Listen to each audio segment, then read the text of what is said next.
Okay, hi guys, how you doing? Welcome to our little Friday night get together, and yeah, good to be here. It was, I missed last Friday, didn't I? That was out of respect for the Queen. Okay, so good to have a good crowd in.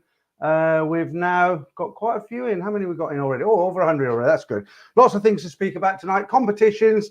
I've got somebody in Bangkok who I spoke to today. Lots of different stuff going on there. So let's start as we always do. We'll start saying hello to everybody. Usual faces by the looks of it. Say hi to Big Tinge, first of all. Hi, Peter. Happy Friday. Yeah. Then she's offering me 3,000 baht. I really couldn't take it. That's the lovely lady on the thumbnail, I guess. Yeah. Shinria, how you doing? Donald Trump, hi.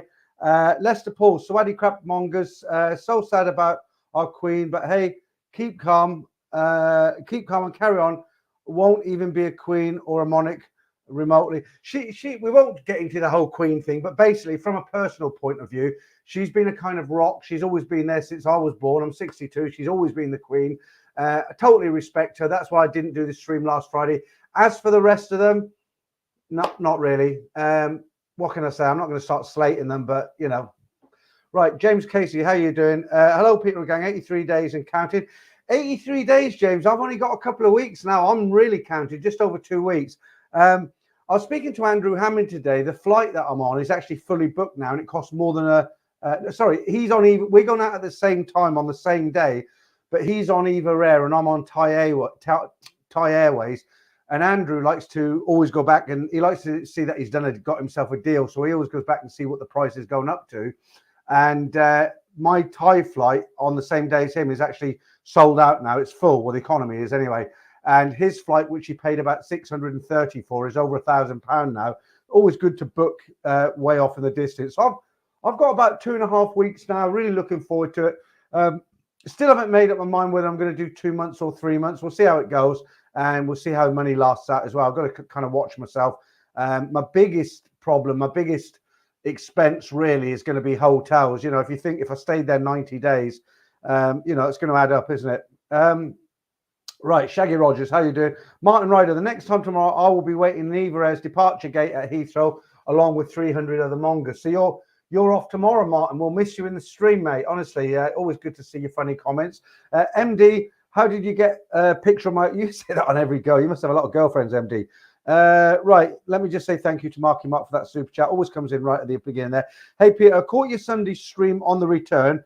You've had some good guests in the past, but Sheila was the icing on the cake. What a brilliant guest.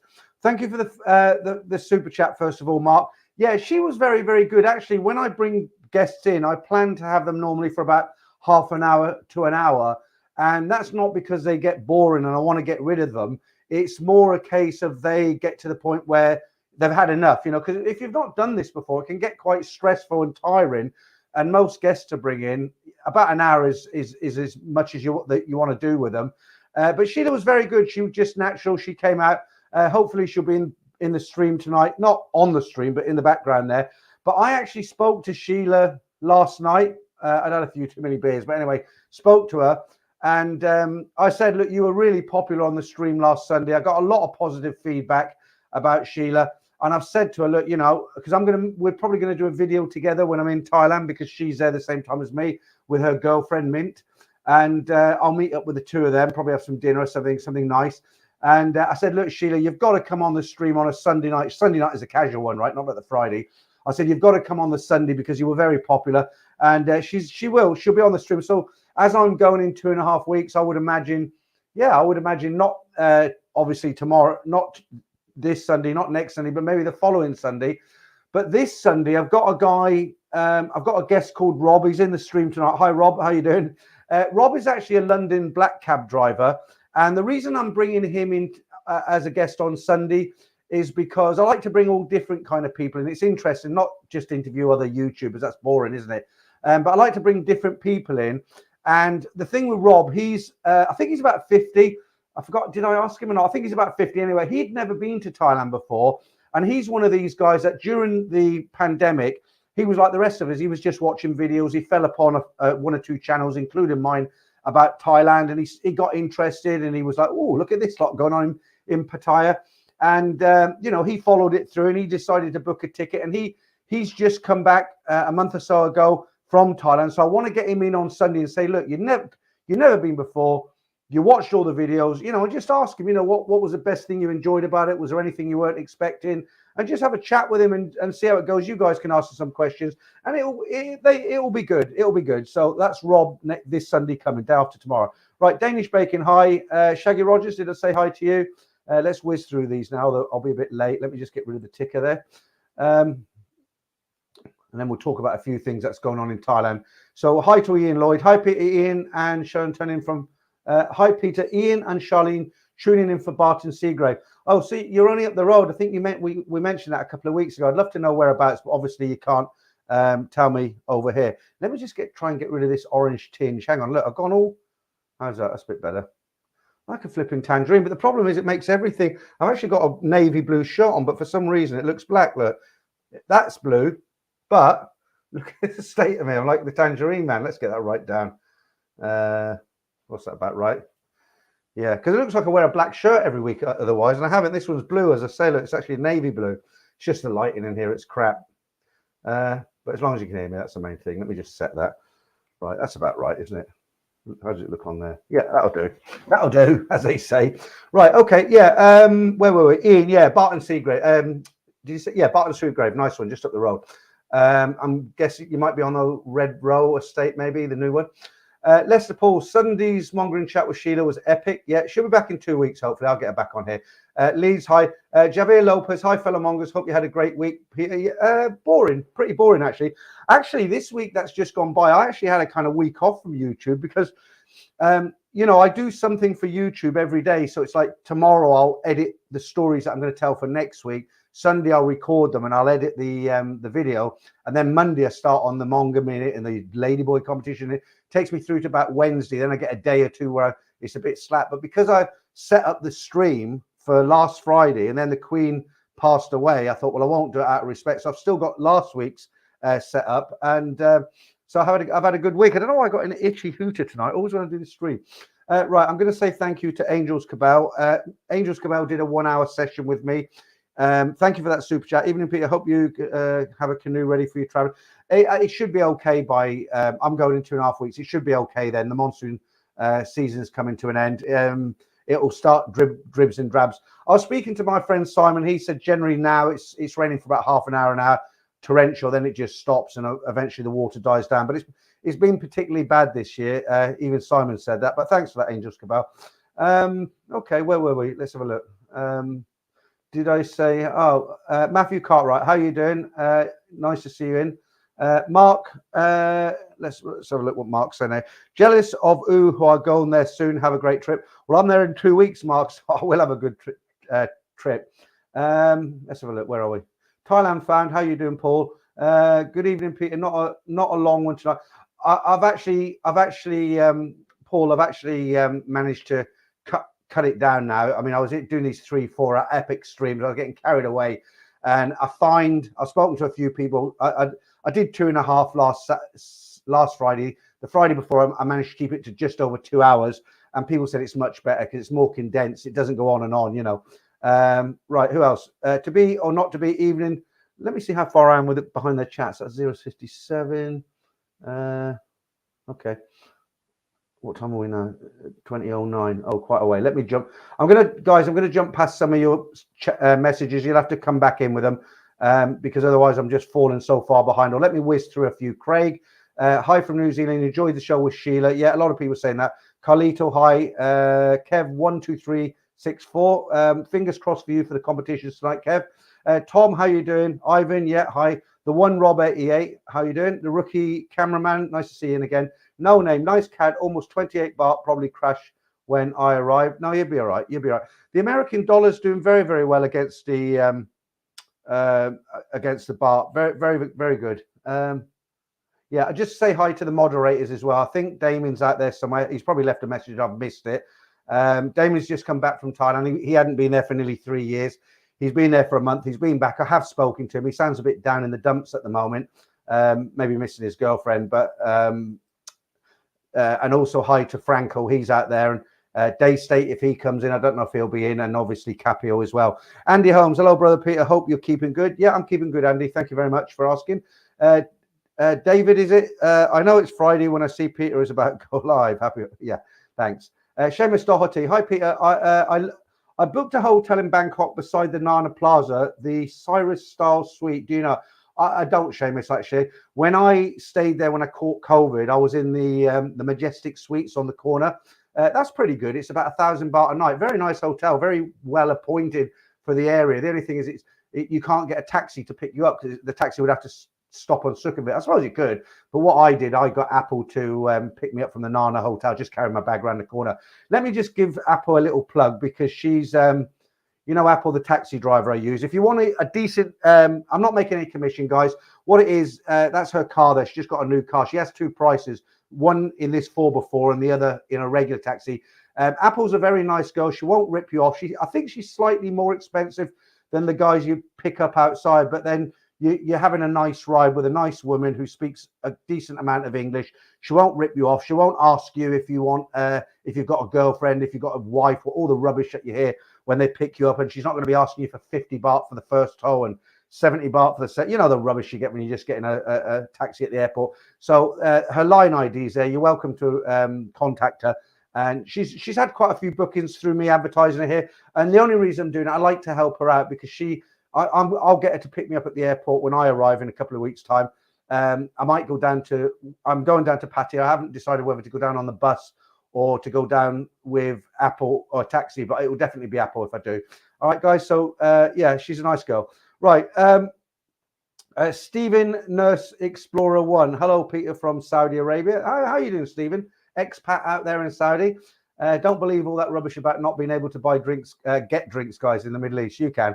I spent about 3 years in the UAE. That was pretty good. That's open. You know, they got bars, everything there. A lot of years ago, mind you. Brian, what's up, Peter? Thanks for the evening's entertainment. Yeah, Nick T. How you doing, Nick? Again, good to meet you down there in the Ealing Festival. You know, Bob's in Bangkok now. He landed on Tuesday. Let's talk a little bit about that before I say anything else, because what's happening in Bangkok now, I'm going to put a photograph up. Before I put it up, let me just give you a little bit of background. So if you're a guy who's been traveling to Thailand for a number of years, even 15, 20 years, you'll remember it's always been at night, there was a second, how can I explain this? So there was almost a second industry popped into action. So basically you had all the shops on Sukhumvit Road and around Asok all open. When they closed and night fell, you had a whole new industry pop up. You had these bars with these cheap aluminium tables and plastic chairs. You had food carts, all totally unlicensed. There was no regulation. And they'd all set up along Sukhumvit. You walk back from Asok to Nana, you know, and there was everything, you know, food stalls, little bars open till very late at night. And the first kind of purge on it, and I think that makes Thailand, you know, that's the difference between somewhere like, I don't know, Korea or Singapore, which is dead straight, which is unfortunately the way Thailand's going now. And what would happen is you'd come out of Asok, and on that kind of bend as you're going into Cowboy, so you cross the road at Asok, Cowboy's over there, and it got bends around it, and it was covered in little tables and chairs with bars and music all done on the cheap. The Thais, you know, they'd have ice boxes with bottles of beer, and you want beer, mister, you want beer, and it was great. It was a great atmosphere. So that was the first one. They purged it away. They cleared it all away. Now they're doing it on Sukhumvit, and just to show you how serious they are. So you know, when you come out of where the police box is, when you come out of Nana, you cross the road of Sukhumvit and you walk down as if you're walking towards Asok, and you had DVD shops, you had shops selling cheap T-shirts, you had everything, you know, girls all over the place. They're trying to stop it, and they're serious about it. And let me just put this up here. So that's self-explanatory. So what they're doing, there's a bunch of cops. That Sukhumvit Road tent is a kind of permanent feature now. And that's kind of around Soy 11, that kind of area, on the opposite side to, well, I think you know where it is. You can see the metal. You know where that is. You know exactly where that is. It's under, near the bridge, basically. And the one on the right is outside the Hyatt Regency. And the only reason they're there is to clear away girls and to also to get rid of the hawkers, you know, the street sellers and noodle sellers and all the rest of it. So that's kind of sad. And what they kind of do every now and again, they get up and they just walk down Sukhumvit and they clear people away. And Bob was talking to a girl, And she said, look, I've got to go. The police are coming. And he was like, well, so what? You're just talking to me. But obviously the police know them. So a little bit more information from my man on the ground, Bob. What he was saying is it's getting very, very expensive. Let me just see what's happening with Capio down here. I've just got to bear with me, guys. I won't forget what I'm talking about. Capio gifted 5 Thailand bound memberships. Oh, okay. Thank you, Capio. I don't know how that quite works, but if I understand that quite right, gifted 5 Thailand bound memberships. I'll have a look. Oh, okay. Kev Mac was gifted a membership. Los Siam was gifted a membership. I didn't even know you could do this. Saji was gifted a membership. Ian Lloyd and Ain't Gonna Suck Itself was okay. They're very kind of you, Capio. Thank you for that. I see you in a few streams in the week. I did say hi to you. Brian Flowers does a great stream, doesn't he? Right. So just thanks, and I'll just say your good evening there. Put that up there so you can say hi to everyone. So yeah, Bob was telling me now. You know that they have girls who hang around Sukhumvit Road, and the reason they're there is because if you like to play Connect 4, right? You know, you like a game of Connect 4 with these girls that are freelancing there. They'll play with Connect 4 with you. They'll come back to your hotel and you can have a private game of Connect 4. So what Bob was telling me now is they're really hardcore now. He says the going rate for a game of Connect 4 from a freelancer game player on Sukhumvit Road is 2,000 baht. And he said they won't negotiate. You know, in the old days, say, well, I think it's a bit expensive and I'll give you 1,500 and maybe that worked. All of them know they're just, that's it, $2,000 or walk away. Now that's Nana. That's a freelance on Sukhumvit. Now I was watching Brian Flowers stream the other day, and he said he went into Nana Plaza with his wife and a friend, and his friend fancied a game of Connect 4 with one of those excellent players in Nana Plaza, and they were quoting 3,000 and 4,000 baht. So I mean, it's really expensive now. People will say, look, it doesn't have to be. You can go to parts of Bangkok and live cheap. Yeah, if you want to live like a Thai, but you don't fly 6,000 miles from the UK to, you know, just eat off food carts and watch Netflix every night, do you? So I was quite shocked because somebody wrote to me last week and said, you know, I like to pop into Hooters at the end of the night on Soy 4. It's mellow. It's a nice place to sit, a good pint of beer, 199 baht for an ice cold pint. Bit expensive, but I thought, you know, hey, why not? And 235 baht now. 235, that's like, what's that? 100 baht is about £2.50. So 200 is £5. You're talking about £5.70 for a pint of beer. That's outrageous, isn't it? And they just seem to be trying to recuperate their money, you know. Yeah, it's you know, Mike 8134, 1,000 baht is what I'm normally quoted. I don't know if you mean now, Mike. You know, it might be. I don't want to say the wrong thing here, but it might be that they're just quoting Bob that for whatever reason. I don't know. Bob's the guy who did the video with me on the Ealing Festival. You know what I mean? But that's what they're all quoting him. $2,000. Richard, thank you, mate. I appreciate that. Good evening, all. Hope you're well, Pete. I'm very well, Richard, and even weller now. You've bought me a few beers. Thanks. But for now, I'll have a sip on the water. Okay, so good evening if you've just joined us. Nice to have you all in. If I've missed your comments, guys, I do apologise. They just come in so fast. Dick's enormous. Dime piece spinners are 3 to 4. Yeah, so there you go. I mean, very, very expensive. You know, if you like a good game of Connect 4 like we all do, you're not going to get it on the cheap anymore. I have heard, though, you can get a good game of Connect 4 in Pattaya a lot cheaper than that. It's 1,000 baht, and that's kind of the going rate. So, and beers and food and everything's cheaper in Pattaya. I'm just not over keen on Pattaya myself. Okay, let's have a look. Right, Damien, yeah, you are in there. Like Damien, even I like how you call me Mr. Peter. Damien, thank you. Chat, great to be back on the chat live again. Good to have you back, Damien. We did actually miss you.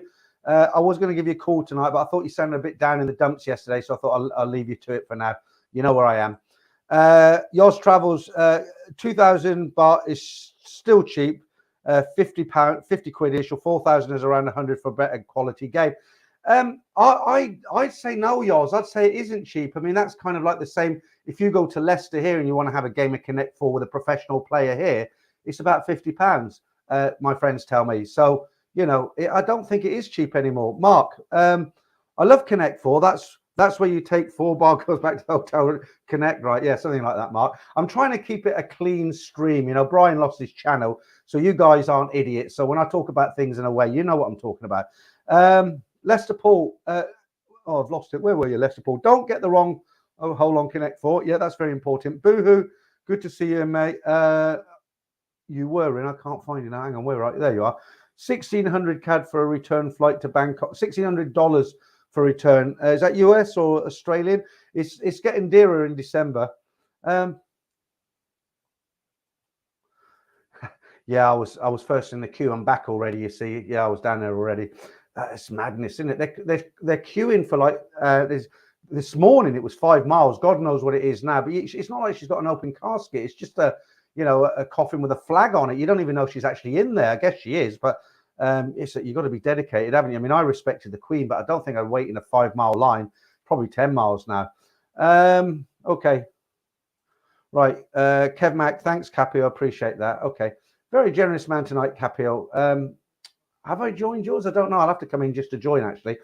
Donald Trump, 1,000 baht is Donald's limit for Connect 4. Okay. We all like a good game of Connect 4, guys. Let's face it. The cheaper you can get a professional player for, the better. Yeah, it's actually catching on now, isn't it? So I think we know what the aerobics are. The Connect 4, I think it's catching on now. Okay, let's have a look. Right, Mike says, don't be daft, guys. Well, sometimes you don't have a lot of choice, Mike, do you? You either pay it or walk. Martin Blunston, good evening, Peter and all. It all depends what kind of Connect 4 players are. Some are better players than others, if you get my drift. Yeah, well, exactly. That's why Bob says, on Sukhumvit, freelancers, 2,000 baht, Nana Plaza, 3,000 and 4,000 baht, so, yeah. Matthew Cartwright, I prefer playing snooker, especially pot and the brown. I was going to do that joke. I was going to say, as long as you pot the pink first and not the brown, but you beat me to it. Okay, right, all right. So we've got nearly 300 in now. Let's have a little chat about what's going on in Thailand. I'm always looking for news. There isn't a lot going on at the moment. I suppose the most serious bit of news, really, I got this from the Tiger. You probably already know about this, but I'll just do it briefly. So Thailand has opened applications for a new long-term visa for foreigners.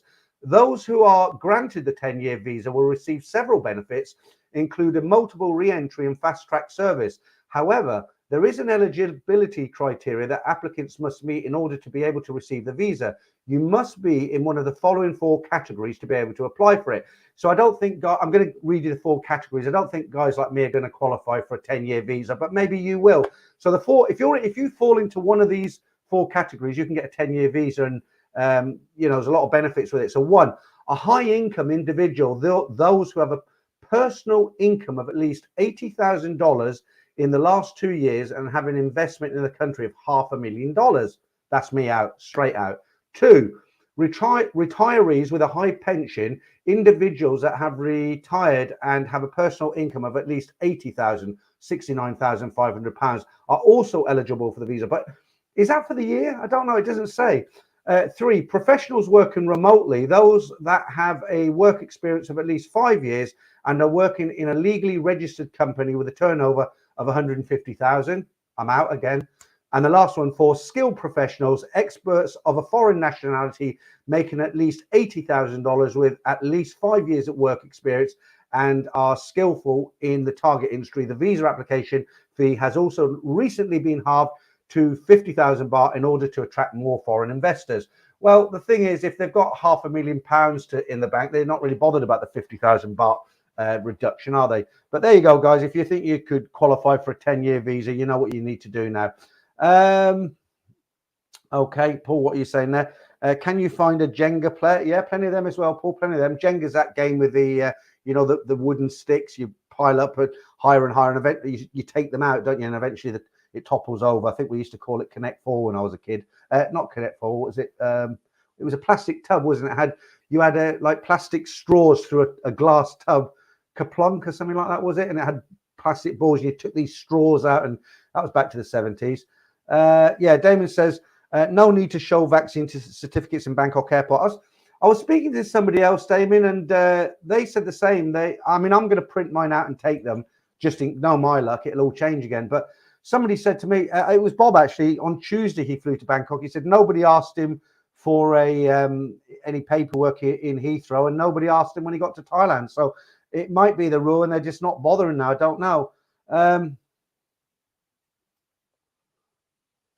Right, Marky Mark. Hey, Peter, do you ever think that COVID has taken your channel in a completely different direction? You were originally planning on a Hua Hin travel channel, right? Not a Hua Hin travel channel, Mark, a Thailand travel channel. I just happened to be in Hua Hin when I started. Yeah, definitely. It's helped me a lot because in the real dark, gloomy days of COVID, you know, I tried to get a bit inventive. You know, I did these competitions and stuff, and I didn't just come on and talk like I am now. I did a lot of different things. And at one point, because you couldn't, you know, there was a point in here in the UK anyway, where the government said you're only allowed to go out once a day for a walk, and that's it. Other than that, you're locked down. We're all locked down. So of course, you know, you're all frustrated. We're all, do you remember, you know, the frustrating days, the gloomy days. And yeah, I mean, I was getting on average probably 100, 150 subscribers a day. I mean, I remember for a few days, my highest number I got was 400 subscribers in a single day. Now, I'll tell you what's happened now, and Damien did predict this up to a point. It has slowed down for all the YouTubers because guys now, they're not sitting at home so much watching and waiting to go out. And the other thing that helped me, of course, is I went out there in December when it was still hardcore. Do you remember, you know, when I had the mask on and I had a sticker on me and they took me in that van all sealed up and everything. So people wanted to know what it was like. So I was one of the first who went out there when it was still, you know, bad. And I caught COVID, didn't I? Again, they wouldn't let me on the aeroplane. So things like that help my channel a lot. You know, I film myself in Pattaya. Is it worth coming? Bangkok. Look what it's like now. Boots on the ground. And I got a lot of viewings and a lot of people signed up to the channel for that. So in answer to your question, Mark, yeah, I think if I'd have just started as a travel channel, I don't think I would have hit the numbers that I'm on now. I think I've done pretty good, seeing I've been stuck in the UK most of the time. And I'm very grateful for it. And I'm very grateful for you guys for supporting me every week, because it's, you know, we all get bored of YouTubers. I watch YouTubers. I think this guy's great, and I subscribe, and then maybe a month later I unsubscribe. And yeah, you know, right. Mike says Kaplunk is the game. Yeah, that's the one. Do you remember it was a 70s game, wasn't it? Rubbish, like that donkey. What was it called? Buckaroo. Do you remember them silly games of the 70s? Capio 17. I haven't said hi to Clive. I haven't seen. Oh, there you are, Clive. Handsome man. There you are. That pint of beer or whatever it is. Wincho, is it one Tudor W? They checked my COVID certs at Heathrow on Wednesday before I flew. It's just random. Yeah, one person had to download his. So, but yeah, best to be prepared. You're right. I mean, they didn't ask Bob. He didn't show anything. But you know, what is it to print them off and have them in your? You know, I carry a plastic folder with all my paperwork in it. You know, to have another paperwork in it. What does it matter? Right. Donald Trump says, are you going to Chatham, Peter, this trip? I am going to Chatham, Donald. I wonder what your real name is. You're not really Donald Trump, obviously. Wouldn't it be strange if it was? Yeah, I am going to Chatham. I'm going to go. I'm definitely right. I'm going to go to Bangkok, obviously. I'm going to go to Pattaya for 6 days. I'm going to go to Chatham. I'm going to rent a motorbike and, Hua Hin. I'm going to rent a bike and then go do a road trip to Chatham, stay there for a while. I'm going to take the train down to Hua Hin. That's a 5-hour trip. It's like going back in time. I might go up to Isan. I used to work in Khon Kaen. I might go up there. I said to Damien, I wouldn't go. He's invited me up to Buriram, where him and his girlfriend live. And I've said I wouldn't do it until I live there. But you know what? The more I think about it, the more I'm thinking of visiting Damien, because he's coming out again in November. And if I'm staying out there till January, I wouldn't mind going up to Buriram, but I don't want to fly up. I want to take the train or some rickety old bus or something. You know, I want to have something good to film. I don't want to just get on an aeroplane and fly. I don't know if you can even fly up to Buriram. You can probably fly. Yeah, I guess you can. But I know Damon lives out of the, you know, he lives in the sticks a bit. So I probably will go up and see him if I'm still welcome. Right, Nick S. There was a gap in the sealed van. I took the test and got to, okay, yeah. All right, yeah, nothing's perfect. Right, Damon there. So, yes, great news. It was just passport to control and on the way, same as normal days, no question. It was grim when I did it in December, guys, really grim. Black Bolt, how you doing, mate? Good to have you in. Right, Capil says, Chatham, boring for a holiday, I think, but probably a decent place to live. Right, the thing is about Capil, the thing is about Chatham, what I like about it, I don't know if you know this, but a lot of supermodels, when they do photograph sessions, they do it in Chatham because it's a really quiet beach town. It's got some great stretches of beach, palm trees hanging in that. You're right. I mean, if you went there on your own, it'd be totally boring, but it's a beautiful beach town. And I'll tell you what would be really nice for. Let's just say you met a girl in Pattaya. You went on a holiday to Pattaya for a month. On your second week, you met a nice girl, and she was a good good player. You know what I mean? She played Connect Four, and your goal in life was to beat her at Connect Four, and you thought to yourself, you know what? I want to take her away from Pattaya, and I want to spend some one-on time with her just so we can play together all the time. In that case, Chatham would be a great place to take her, because it's nice, romantic environment. It's cheap hotels, good beach, lots of small restaurants, pretty good. But you're right, on your own it would be pretty boring. Thailand fan says, yes, Pete, do Buriram. I've got to be really careful what I film when I go there this time, because I've watched other YouTubers and I don't really want to do any filming in Pattaya, because it's all been done, hasn't it? There's so many of them down there. I mean, there's good ones down there. There's pretty crap ones down there, more good ones than crap ones, but it's all been done. And I don't really want to do any filming in Pattaya, maybe a little bit. It's hard to think of something that hasn't been done. I'm definitely going to do a lot of filming in Chatham on the bike. I've got my GoPro now. I've got one of those, the straps, and you put the GoPro there. Apparently that's the best way to do it, because the body absorbs a lot of the shock, even though the GoPro's got stabilization in it. So, I'm there for a long time, aren't I? So I'm not going to sit in Bangkok. That's expensive, So, yeah, I might go up to Isan, Buriram, Khon Kaen. I might go to, the Lao border up to the west, east, that sort of side. I don't know yet. The other thing is I'm getting old now, guys, so I get tired very easy. It's not like the old days where I could walk all day and I'd, be fit in the evening. I get tired. Right, Matthew, you two should get a hotel, Matthew. Right, Damon. See you in November, Peter. Looking forward to seeing you. Fly from Bangkok to Buriram Airport. We'll pick you up on my bike. 15 minutes to my village. No, I'm not flying, Damon. I want to do it a different way. I'd rather take a train or a bus. It will take all day, maybe 10 hours, but I've got time, haven't I? I don't want to just jump on an aeroplane. Fran Rush, what sort of visa will you have, Peter? Well, I'm going to go in on the 45-day visa. Now, I've got to correct something. I'm still not sure what's going on, because I did ask Brian Flowers. But when I watched when I watched NDTV last week, they were pretty. To be fair to Nick Dean, he did say he wasn't 100%, but he said he was 99% sure that when you get the renewal, you get 60 days. So you go in on 45 days. That's just a promotion from the 1st of October till the 31st of January. They're doing it as a promotion to get more people in 45 days. So I'm just lucky. I'm not clever. It wasn't well planned on my part, but that'll give me 45 days, 6 weeks straight off the back. Then I'll get another 30 days tourist visa. What's that? You're talking, that's 10 weeks, isn't it? And then I've got to decide, do I want to come back? Because I am booked to come back on the 13th of December. But I'll probably change that to mid-January, and I'll get another 30 days, and I'll have to come back. But I'll probably only come back for a couple of weeks. I'm not having any luck with my house sales. I've done 20 viewings now, and everybody, they're all complimentive. I've had nobody say anything bad about it, but they're just not buying houses at the moment. It's really frustrating. Right, Paul Hoskin, good to see you. I've got loads of ideas for videos in Pattaya that no one's done before. Okay, Paul. Well, you do have some crazy stuff going on sometimes, but there's my email address. You can pause this later on, write to me, give me some ideas, and if I do anything, I'll give you a shout out for giving me the idea, Paul. Okay, let's just have a quick look what else is going on in Thailand. Okay, so this is quite comical, really. So again, I've had a few phone calls with Bob. WhatsApp's wonderful, isn't it? And line, we can have these long phone calls for free. And I spoke to Bob yesterday and today, and he said he was speaking to a guy who lives in Vietnam, and he hadn't been to Thailand before, to Bangkok, but he'd heard about all the Connect 4 players. And so he came over, and he'd been in Bangkok for a few days, and he met up with Bob just casually. And he said to Bob, he said, I can't believe it here. He said, yeah, there's a lot of Connect 4 players everywhere, much more than in Vietnam. He said, but, in Vietnam, I don't pay any more than 50 cents anywhere for a beer. Here, it's like, $6, $7 a beer. And yeah, he was just saying it's totally expensive compared to Vietnam. But I haven't been to Vietnam. But I've got next week's stories. I've got a nice little piece on Vietnam that you might find interesting. Okay, so that was that. And then now, if you're eating, I would say turn away, because I'm going to read a story here which is a bit, it turned my stomach. You might have a stronger stomach than me.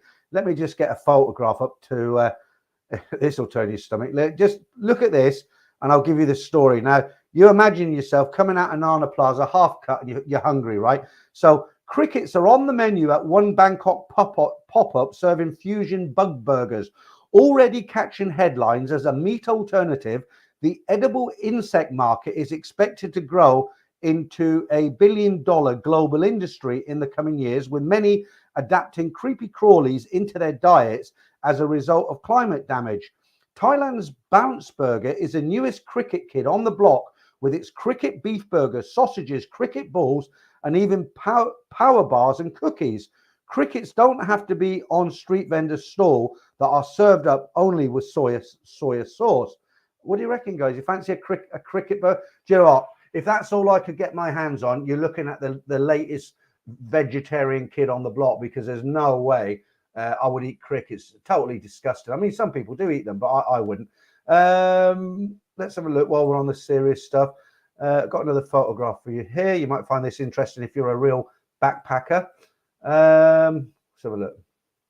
Yeah, let's stick that up there. This might be handy news for you if you're one of these guys who likes to travel around Thailand. So the first blue ferry, the first blue dolphin ferry it goes from Pattaya to Samui, was officially launched on Saturday, September the 10th, aiming to stimulate Thai tourism. The Blue Dolphin ferry can accommodate up to 200 private cars, 586 passengers, with a total of 15 rooms categorized into 5 room types: Premier Suite, First Class, Comfort, and Capsule. The Pattaya Samui route takes approximately 13 hours one trip. So, I mean, that's quite good, really, isn't it? Because if you wanted to explore a little bit, just being on the boat was quite a nice experience. And I didn't realize it took 13 hours. But, right, what have we got? A message deleted here. Yeah, okay. Got the moderators on full alert in the back. No, I was going to tell you something there, but he told me not to say anything. That's a shame. Right, I bet I missed lots of comments here. I'm just going to dive in towards the end, and hopefully I haven't missed too many.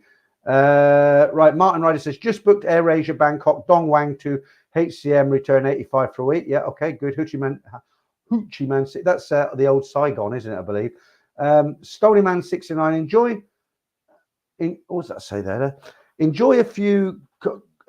Okay. So it's free. Deserved Revenge Connect 4 sessions to compensate for the 30 kimchi years. Yeah. A lot of people have asked me that, what I'm going to do, because I've been married for 33 years, and technically I'm still married, but not really. And a lot of people say you're going to go on a mega mongering session when you get to Thailand. But guys, it takes me half an hour just to get my trousers off. Right, Paul Nova. Good evening, Peter and Co. Flying to Thailand Tuesday 20, staying for 8 months. Well, that's a good budget needed there, Paul. 8 months. But I tell you what, you're probably thinking the same way as me. When I go this time, I've got to be careful with money, because I'm not poor, but I'm not, I'm a long way from having lots of money. And like I said to you, just the hotel alone, if I stay for 3 months, is going to eat into my budget, because I've still got my bills here. It's like winter. My wife and daughter are still here with the heating on, and the council tax and the water bill. I've got to pay all that, and while I'm over there. So I've got to watch it. I'm not going to be a cheap Charlie, but, I have to be careful. Okay, Dude Lover says £15 for a good time in a hair salon in Saigon. Yeah, but you wait till next Saturday when I read a guy left a comment on the channel, because I told a story. It was last Saturday. One of the stories, it was the last story. A guy did a comparison. He's lived in Thailand, he's lived in Vietnam, and he did a very sensible comparison between Thailand and Vietnam. And I've had another comment. When I read it, I thought this will be good to tell on the stories. And he's basically gone on about the scams, how taxi drivers hide small pieces of luggage in secret compartments, what went on in the massage parlors. Just a totally different scene.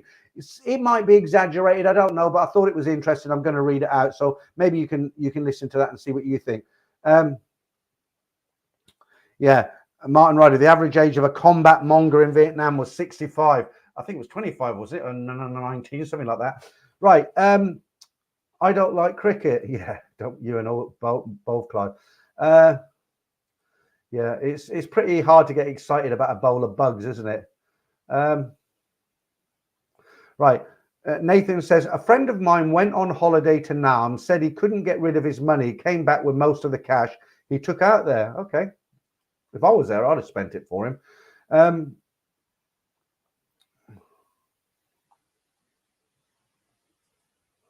Matthew, I will eat Thai muff for the sake of climate change. That's very, very decent of you, Matthew. I must admit, very decent of you. Nick, how you doing? Unrelated to the bugs and bolt, when are you making apparel? Do you mean when am I going? I'm not quite sure. That's quite cryptic. That when are you making apparel? Well, I'm actually going in a couple of weeks, if that's what you mean. Just over a couple of weeks. Capio 7, cricket okay to play, but not to watch or eat. Yeah. Paulie Buffalo 555. 10cc sang about not liking crickets. Paul Hoskin and I get my protein another way. Damien again says, I have changed the name of Thailand. It's not LOS, it's LOP, land of pop. Yeah, that's something, Damien, because when Damien come back, obviously, you know, I'm thinking, it wasn't long ago I was there. I was there in December. But then I look at it, I think, hang on. December was 9 months. It was actually January left. I thought it's 9 months ago, you know, and Damien obviously hadn't been back for 3 years. And I said, how is it? How did you find it, Damien? He says, the worst thing about it, everywhere you go, you smell pot, you know, and if you don't smoke, it's even worse. I can't stand the smell of weed. And Damien said it everywhere, on every street corner, there's people trying to sell it because it's legal, right? And everybody's smoking it. A lot of people are smoking it, and it just reeks everywhere you go. Okay. Yeah. Okay. Paul Harrison says cricket wings and legs aren't very nice. I found grubs so much, but I wouldn't even try them. They just look too. I mean, they're bugs. You know. I mean, I just can't bring myself around to eat them. I was in Khao Sun Road with Simon the last time I was in Thailand, and I met one of the viewers who watches his channel, and I didn't realize long story, but he was sat down there with his daughter, half Thai, about 17, beautiful girl. And me and Simon were sitting here, couldn't hear each other. Music so loud in Khao Sun Road. And these two scorpions come up, and Simon takes one and crunches into it. And he says, oh, that guy down there sent them. And I said, I ain't eating that. And he says, yeah, you got to. He's one of your viewers. He's bought it for you. And I said, I'm not eating a scorpion, Simon, right? There's a lot of things I'll do to keep. You know what I mean? There's a lot of things I'll do that I don't want to do, but eating a scorpion isn't one of them. And in the end, I thought, well, how can I get out of this? So I got the waitress and I got 2 big bottles of Leo, and I picked them up myself and I took them down to its table. I said, thank you very much for the scorpion, but I just can't do it. But here's a couple of cold ones for you. And he was cool about it. There's some things you just can't bring yourself to do, isn't there? You know, I mean, I might be a bit of a girl's blouse, they're only bugs, but I just can't do them, honestly, guys. If someone said to me, we're going to break your fingers or you eat that plate of bugs, I'd only have one hand for a while. Right. Okay. Richard Harris says grasshoppers are tasty. I'll take your word for it, Richard, as I say. Right. Black Bolt says, if she's beautiful and she wants me to trial, I'll give crickets a shot. Yeah, I'd probably change my girlfriend, Black Bolt. I just couldn't do it. Right. Yeah, Carlito says, what about the Gentleman's Club in Thailand? You'd have to discover that yourself, Carlito. They're all over time. There's a lot of good ones in Pattaya. It's not something I can really discuss here. Clive McLaren, F1 race. Mr. Peter, I will give you a long old story after I'm done. You keep telling me you're going to give me this story. I haven't got it yet, Clive. Okay, look forward to it. Andrew Hammond, I was talking about you earlier. Evening, Peter, late in tonight, been doing lots of research for the trip. Well, I actually mentioned what you told me, Andrew, about the flight. You know, my Thai flight being full and yours being £1,000, over £1,000 now, whereas you paid 600. Andrew and I have this little bit of banter going on because he's Andrew likes to save money. Okay, there's nothing wrong with that, but he's a kind of real backpacker type. You know, he gets up first thing in the morning. He goes exploring up mountains all day. Whereas I'm a guy who'll get up at 11 o'clock, 10:30 in the morning, have a leisurely breakfast with about 15 cups of coffee. Then I'll go for a stroll in an air-conditioned mall for an hour. Then I might lay next to a swimming pool for the afternoon before I decide what I'm doing for the rest of the day. So we're different in that way. And Andrew's very much, you know, I go on vacation, he goes backpacking. And we have this kind of banter where I'm always ribbing him. I'm saying, you're so stingy. But he's like, oh, no, every penny you save, it will soon mounts out. And he's right, of course. But we are having this conversation the other day. You can actually get a train, believe it or not, guys. I was watching a Bangkok Pat video. You can actually get a train from the airport into town for the equivalent of 70 pence, right? And Andrew said he's going to do it and asked me if I was going to do it. I said, no, I'm going to get Apple to pick me up. It's a tenner, right? Something like that, £10. And it's like, we had this banter about, well, you know, you've saved £9.30. And I'm like, big deal. You're right. You know, what does it matter? You know, I've just come off a 12-hour flight. I'd rather get in an air-conditioned taxi with Apple and enjoy the taxi ride into town and stop right outside my front door, because that train doesn't go from the airport direct to where you're going. You've got to change from the MRT to the train, or the train to the MRT, and there's quite a bit of walk involved in the chain. And for Andrew, he doesn't mind to do that. He's 10 years younger than me, backpacks, as I say. So, I mean, good luck to him, but it's not for me. I mean, after a 12-hour flight, you know, I'd rather pay the £10 to an air-conditioned taxi. Right, Steve P. Peter, will you have to have some 100-baht meals? I eat a lot of 100-baht meals. There's a great restaurant on Sukhumvit Soy 7/1. I've mentioned it a number of times. I was staying in Soy 8. So at the end of Soy 8, there's the escalator to go up to Nana Station. But instead of going into the station, I went over, walked 50 meters, and this restaurant on the corner, it's brilliant. It's Thai food, but it's very good portions. It's very clean. You know, you've got Google Translate. The menu's all got pictures. You pay anything from 80 baht to 120 baht for a good sized plate of pad thai, or you know, fried rice, chicken fried rice, kalpak gai with an egg on top, you know, something like that. But not, you know, when it comes out, it's not a little piddly portion like you get in most places. It's, you know, it's decent. Right, Paul Nova says, Peter, I have my own condo in Pattaya. I bought it 9 years ago. Now, great investment. Been there many years now. Not expensive when you don't have to pay rent. I'm a great believer in not buying, Paul. I mean, I'm not saying you did any. You've been going a long time. The reason I advise people not to buy, because most people I've known to buy property find it very, very difficult to sell property. It's easy to buy it, but it's very difficult to sell it. And most people I know who have bought, you know, property in Thailand, whether it's with their Thai girlfriend or condos, whatever, they found it very, very difficult to sell them on. And as I always say, rent is so cheap in Thailand. You know, you can get a beautiful apartment with swimming pool, gym, all the rest of it, looking over the sea in Hua Hin or Jumped In or somewhere for, you know, $400-500 a month. Why would you buy? And the other thing is, when you get fed up, sometimes people, you know, they spend a couple of years and they think, you know, I'm fed up of Jumped In, I'm bored with it. I want to go and live in Bangkok for a while, or I want to go and live in Isan, something. And you just give your notice and you go, don't you? But if you own that property, then it's totally different. Nick S says t-shirts. Yeah, we might be doing some t-shirts. Does that relate to what you said earlier? Yeah, I think it's getting complicated now. Sorry, Nick. I think I know what you mean.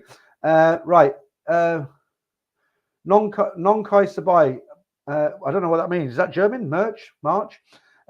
Capital 17 t-shirts. Oh, okay. It's the pennies finally dropped. Yeah, you're talking about when you say that when you start in the apparel. We were talking last week about the t-shirts. I haven't made any. Sorry, Nick. I got it now. I'm. You know what? Sometimes I'm not the sharpest tool in the toolbox. Don't worry about it.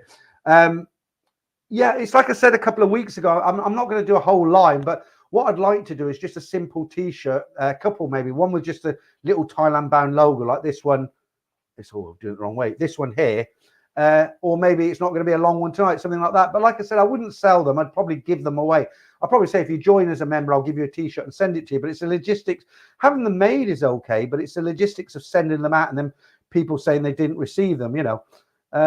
Okay. So same pictures as last Sunday, guys, because I haven't found any really good ones. You know, with these pictures in the background, it's very difficult to find them because either they're almost porn and YouTube would immediately take the video down, or they're very boring, or, you know, something like that. So when you find a picture like that where you got three kind of lovelies who are scantily but decently enough dressed to show here, they're quite difficult to find. So I did run these on Sunday, but I've got a few for you tonight. I'll keep these going tonight again.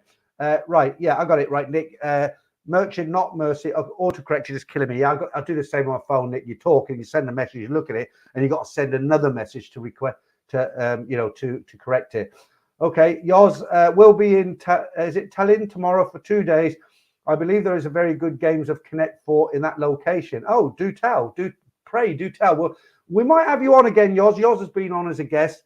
But will I be here? Well, no, you won't be on because I'll be in Thailand, won't I? Who can I get in Thailand? I'll get some juicy guests on.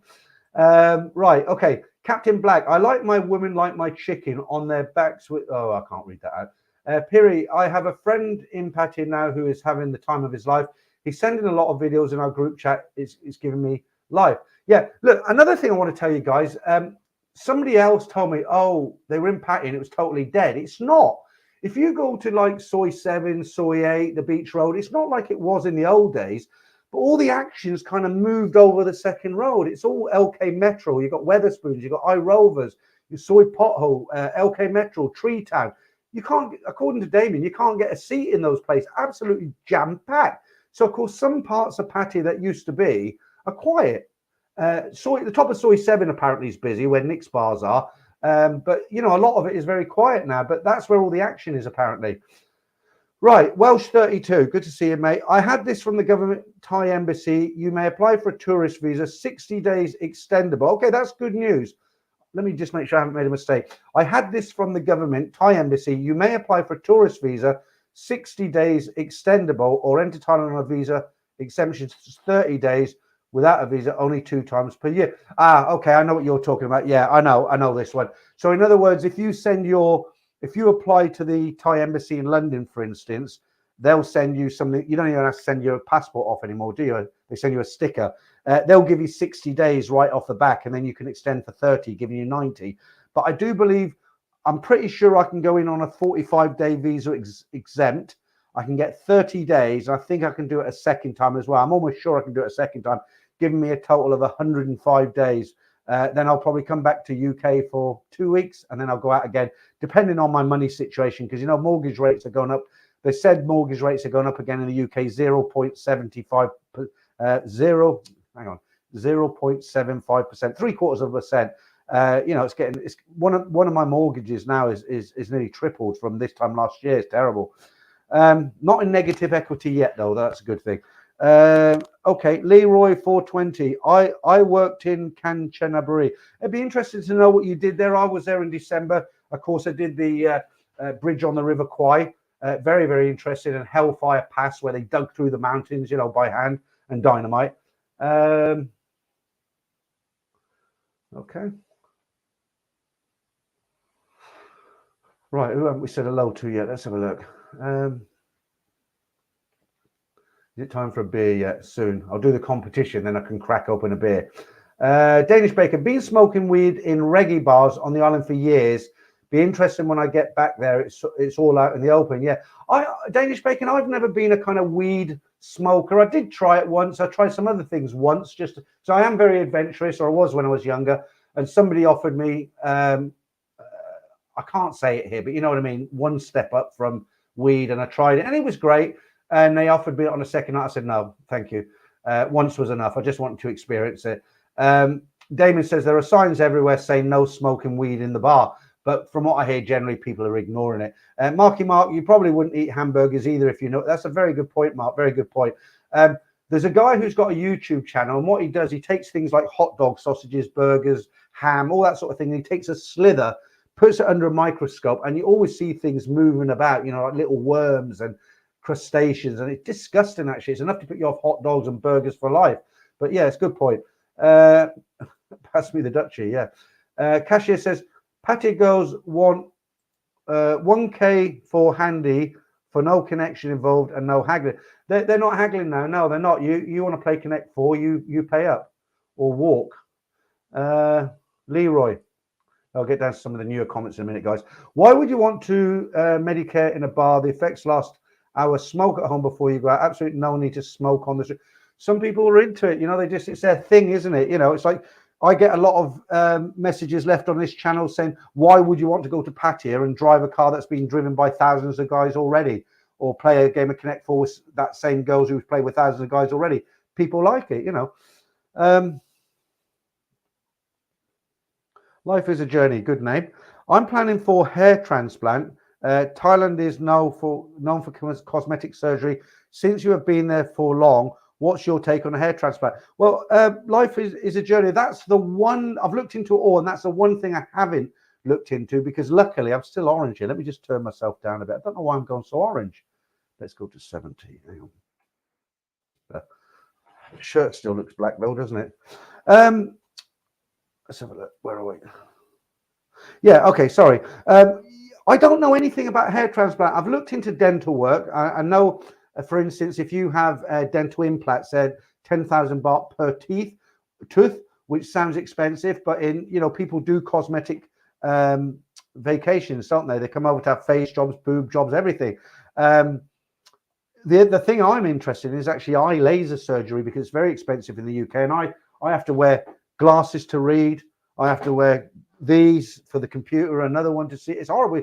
I get text messages and I'm constantly changing glasses. It does my head in. Ask Damon, he'll tell you about that.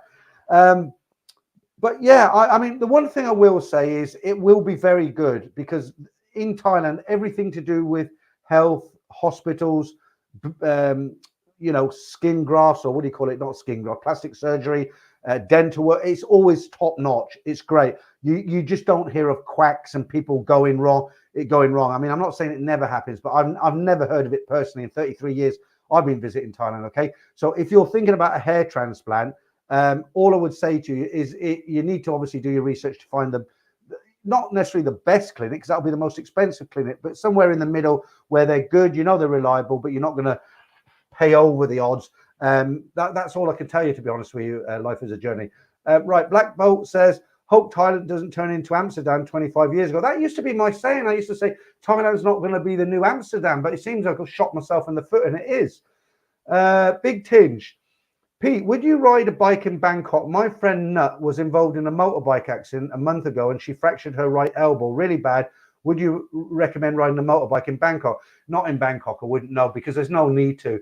I do, where there's not great transport, I do rent a motorbike, and they are safe if you ride them properly. I don't want to give you a lecture, but I'll give you an example. If I'm riding a motorbike in Hua Hin, where it's quite difficult to get taxis, I won't ride on the highway, on the Pekkasin Road. That's the equivalent to like the Sukhumvit Road. Pekkasin Road runs through the middle of Hua Hin. I won't ride on that, but I'll get up in the morning. I'll put my laundry on the handlebars. I'll ride over and drop my laundry off at the laundry lady, and then I'll go and ride and get some breakfast. Great way to get around. But what you do is you take it easy. It's a scooter step through. You'd ride along, and if you see a side street or a crossroads, a junction, just assume that a tyre is going to come flying out when he shouldn't, and give yourself enough time to stop. And I've never had a problem. But like I said last week, you get these guys who rent these huge motorbikes and go whizzing around Phuket up and down them hills with a little Thai girl on the back. And unfortunately, a lot of them lose their life. So I would say it's not a bad thing to rent a motorbike, especially a little step through like a Honda Click or something like that. They're great, and they're a lot of fun. There's nothing like, it's a hot country, isn't it? There's nothing like riding through, Hua Hin at 7 o'clock in the evening on the way to a nice restaurant with a wind on your face. It's nice, especially if you've got somebody on the back. But what I'd say is don't drink and drive, because it's not like it used to be in the old days. They take it very, very serious. You will go to court. At the very worst, you'll be locked up in the cells with 10 Thai guys for the weekend, which isn't going to be pleasant. And the fine won't be huge, but who wants to be locked up? And the other thing is wear a helmet, because it's illegal not to wear a helmet in Thailand. And you'll see thousands of Thais riding around without the helmet, but you'll get stopped because you're the Falang. They won't get stopped. Well, actually, saying that, they do get stopped now. I've seen the Thais get stopped as well. Yeah, Paul Harrison says, I saw that video. You're talking about the video that Pat done to get the train from, can I say it now? Sabunavani. I can nearly say it now. Sabunavani Airport. Capo taught me how to say it, and I've forgotten already, but I'm nearly there again. Okay. Bangkok Airport, the newer one. Yeah, so you're talking about the video that Bangkok Pat made where he comes through on the train and stuff, and you're saying, I saw that video. It was a lot of faffing about. Like you say, it's just easier to get in an AC taxi. Yeah, I mean, if you're going to Thailand, you're a 21-year-old kid on a budget and you're saving every penny. No disrespect to you, Andrew, if you're still watching. But yeah, absolutely, that's what I'd do. But I'm 62. I've been on a 12-hour flight, an 18-hour journey for £10. Is it going to change my life? No. Is that taxi journey going to be much nicer? Of course it is. And Apple and me get on really well now. Leroy 4022. Thousands of motor vehicle incidents every day of the week doesn't stop you living your life. Yeah, for sure. Nick T. No point going on holiday if you're going to rough it. Defeats the object. Yeah, absolutely, absolutely. Let's get down to some newer ones here. Only in Thailand. Yes, they sell cow heels on my local market. Oh, that's like the trotter, isn't it? But only a cow. Alexander the Great, good evening, Peter and lads. Yeah, how you doing? Matthew Cartwright, I always wear a helmet when I ride a Thai bike unless she's happy to do. Okay, Matthew, naughty. Right. Right, is it time for competition? Yeah, I think it is. We've been going for an hour. Let's do, and I want a beer as well. And this gives me a good excuse to pour it. Right, let's do. This is my favourite part of the stream. Well, this and the two shows. So we're going to do that. We're going to do a competition. Then we're going to do joke of the week, and then we're going to do the Monger Minute. I looked at the Monger Minute today, and I thought, oh, some of it's good and some of it's not great. You let me know what you think afterwards. Let me just say hi to Fake Ed there. He sends me a lot of stuff. I don't know if he's watching this. He might watch it on the rerun. He's a connoisseur of books, as you can see. Big smile on his face there, and he's got the right reading material there. Absolutely. What else? We've done that. We might talk about the Gambian sausage a little bit later. We did that on Sunday. We'll talk about that later, as I say. Well, let's get on with it. Let's just do a competition. I can't find that. Here we are. Right, Capio, what's going on with you, mate? You've just gifted another 5 memberships. I'll tell you what, you're a very generous guy, and thank you. Let's see who you've gifted. Brian Street was gifted a membership by Catio. Hugh Jass was gifted a membership by Capio. Tom Berwick was gifted a membership by Capio. Daniel Peters was gifted a membership by Capio. Stuart Marston was gifted a membership by Capio. That's like 10 memberships you bought, Capio. We're going to call this not Thailand Banning. We're going to call this the Capio show. Yeah, no, thank you seriously, Capio. It's great of you.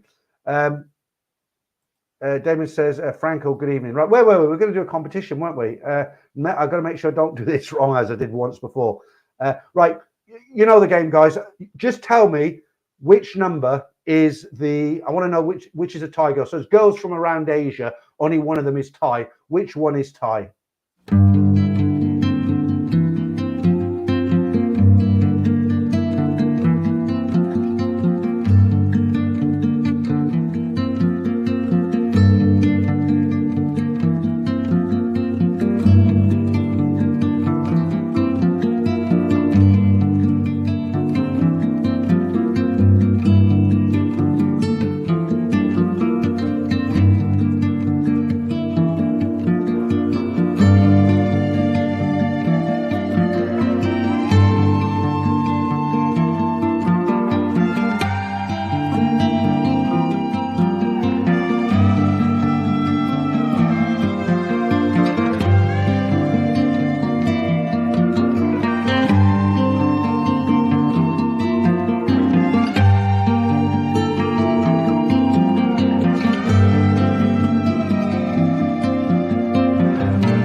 Right, there you go. Was it difficult? Was it easy? Let's have a look. I think there's one there that's going to trip a lot of people up. So let's see who got it right. Right, we'll start off with Wayne M. Sorry, Wayne. No, that is a wrong answer. Martin Ryder, no. Danish Bacon, no. Richard Woolley, no. Richard Meller, no. Thailand Fan, no. Capio, no. Charles Stewart, no. Only in Thailand. Well done, you got it. Steve P, no. Nick Hess, no. Clive, no. Pacemaker, no. Real Space Hobo, you got it. Lewis C, no. Shaggy Rogers, no. Clive, again, that's twice I've read yours out, no. Paul Harrison, no. Nomad Traveller, no. Black Bolt, no. Stephen Hills, no. Matthew Cartwright, no. Robert, no. Ron Kelly, no. World Traveller Forever, no. Richard Harris, no. I didn't know it was that hard this week. Black Bolt, no. Stuart Lennox, no. You get them all the numbers except the right one. Jim Smith, no. Nino, no. Frank DeRosa, no. Errol Palmer, yes. Alex Curtin, no. Rob Zabpone, no. Keenot, no. Paul Nova, no. Richard Meller, no. STE Bilbo, is it? No. Smiley McGee, no. Christian Rainstorm, is it? No. Doug, no. Ho Nat Huen, that's a mouthful. No. Nathan, no. To be, not to be, no. Spider 0064, no. Nick T, no. Rob again, no. Alexander the Great, no. V, no. Max Wright, no. Craig, yes. Well done. Very few right answers tonight. Capio 17, no. Dutch Frank, yes, you got it. Marky Mark, well done. Stephen Roberts, well done. Charles Sanders, no. Javier Lopez, no. Right, I'm going to whiz through these guys. I'm just going to do the right answers now because a lot of guys go back and get the right answer from looking at the one before. So we'll be here all night otherwise. Then I'll run the answer for you, okay? So if I don't read your name out, you're wrong. Captain Black, yes, you got it, mate. Well done. Mike Sands, you got it. Any more? Let's have a lot of answers here. Kev12364, you got it. Yeah, Ben Dover, you got it. Well done. Paul Hoskin, you got it. A lot of right answers now. I'm wondering why. Ken Christopherson, yes. I think that's it. Jan K, yes. Roland Jorge, yes. Richard, isn't it funny how we get a lot of right answers when I've told people when I've read out a few people telling them right, we suddenly get lots of right answers. Not to worry. Polly Buffalo, 555, yeah, you got it. It's just for fun anyway, guys. Doesn't matter. STE Bilbo, yes. Gear Martin, yes. Okay, that's it, guys. We're there. And Todd Castle, the last one, right? Let me run the answers for you, and you'll see which one is a tie. Before I run it, I'm just going to say when I made the competition this week, I thought number 2 would trick a lot of people, and when you see the answer, it won't surprise you. Here we go.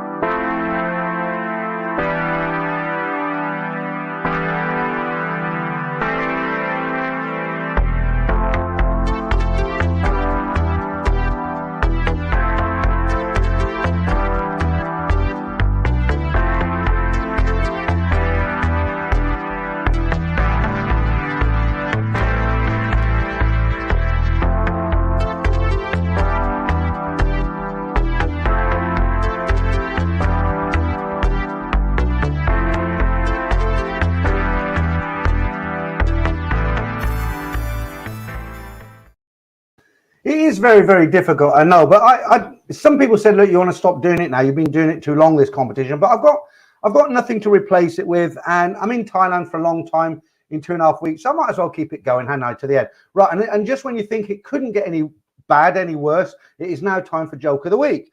Right, a priest is being chased through the woods by a huge hungry bear. As the priest is running, he makes a desperate plea. Oh, please, God, in your ultimate wisdom and mercy, turn this bear into a good Christian. Before he can get another word out, he trips over a log and goes rolling down a hill. The bear catches up and approaches a terrified priest. Rising up on its hind legs, it puts its paws together and it says, Lord, thank you for this meal that I'm about to receive.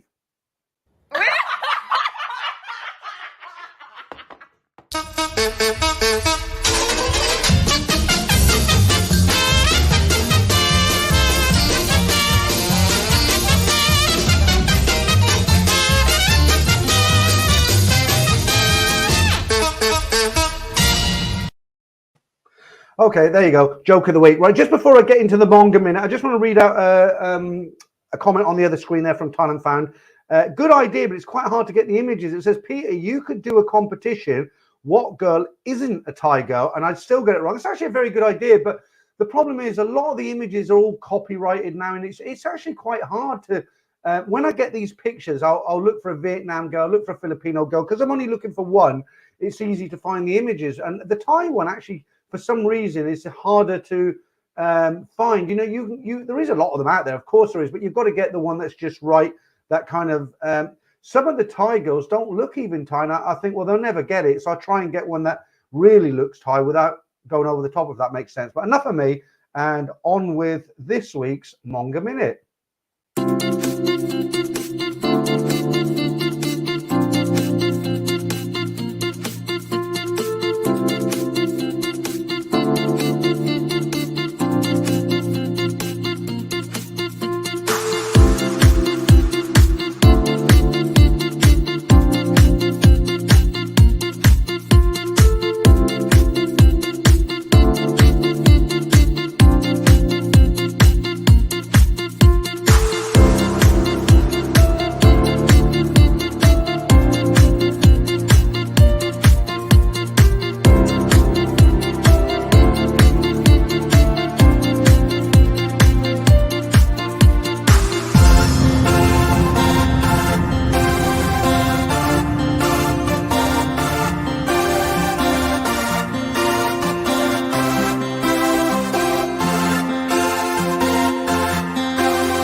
Right, any complaints about this week's Monger Minute, please see my refund department. I'm not interested. Right, I'm going to try and bring a new feature into this stream now on a Friday. I don't know if I can do it every week because I've got such a bad memory. You know, my mother suffered from dementia at 75. I think I'm kind of going that way. I just hope I don't forget where the airport is when I'm coming back to the UK. No, seriously though, I get quite a lot of people write to me and say, look, you've been going out to Thailand for years, Peter. Tell us a few funny stories, a few things that have happened to you over the years, things that stick out in your mind that just put a smile on your face, or you're in danger or something like that. And it's quite hard because there's so many things over the years. And I thought I've got to try and find a story for each week, just a little 2-minute story.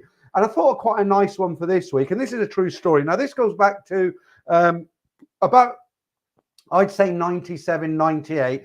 A good friend of mine who I met in Lucky Luke years ago, a guy called Sam. He died of cancer, unfortunately. I went to his funeral here in Bath about 8 years ago. He went from a big, burly, plumpish sort of guy down to a very skinny. It's quite sad to see, actually. Last time I visited him in London, he looked like a shell of the man he was, and he passed away. Very, very good friend. Anyway, good memories with the guy. And I thought of a memory with Sam when I went out one night, and this just shows you how ruthless some of those bar girls and go-go dancers can be. Ruthless, right?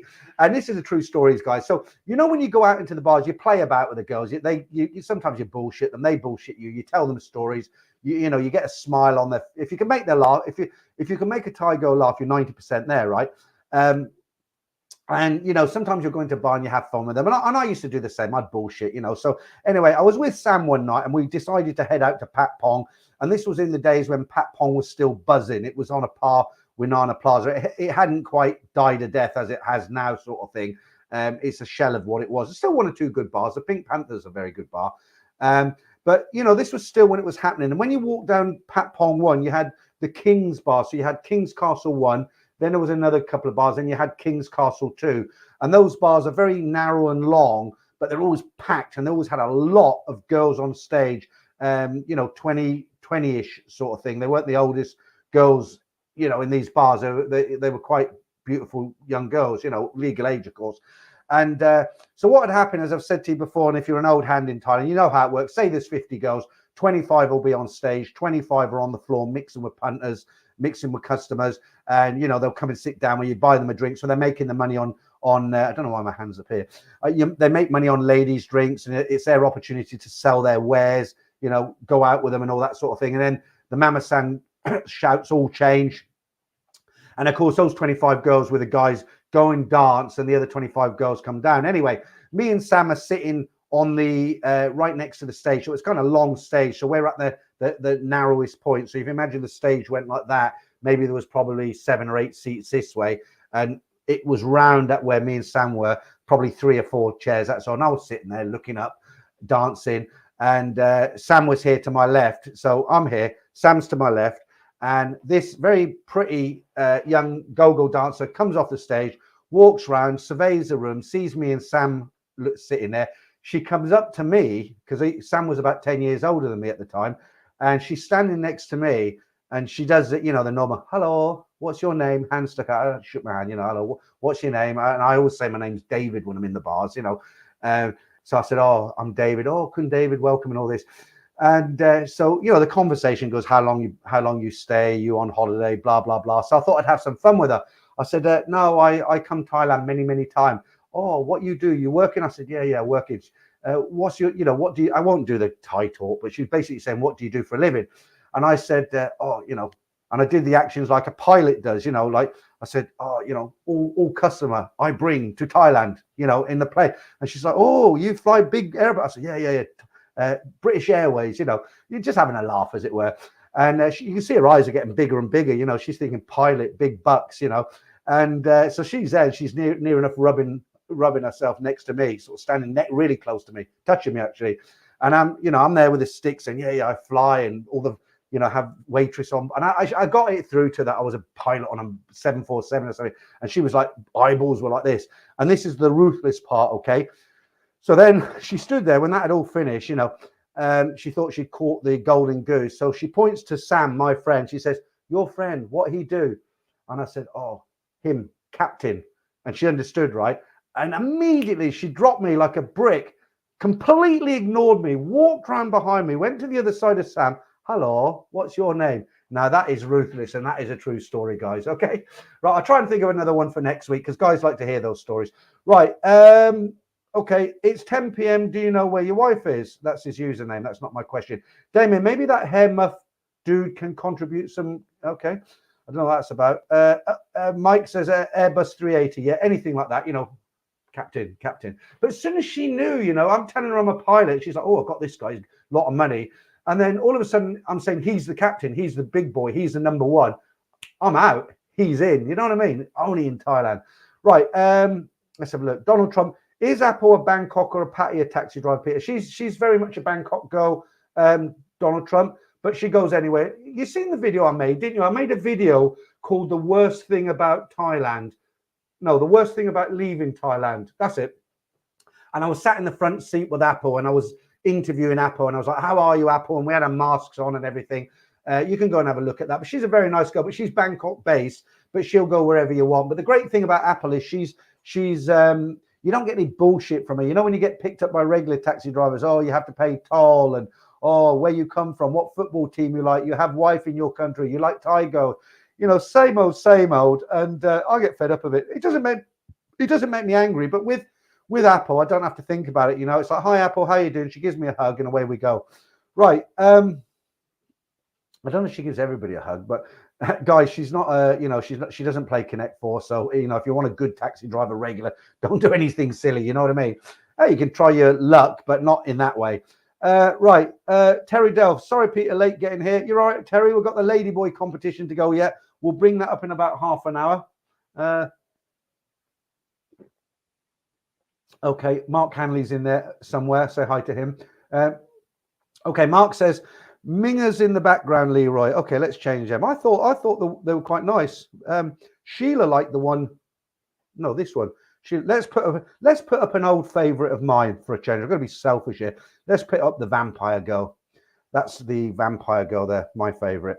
Okay, right. Let me just say, oh, Mark, I'd actually said hello to you before you did the super chat. I wasn't expecting that, but thank you there, Mark. £5 as usual, of course. I owe you a lot of beers now, don't I, in Pattaya? Okay.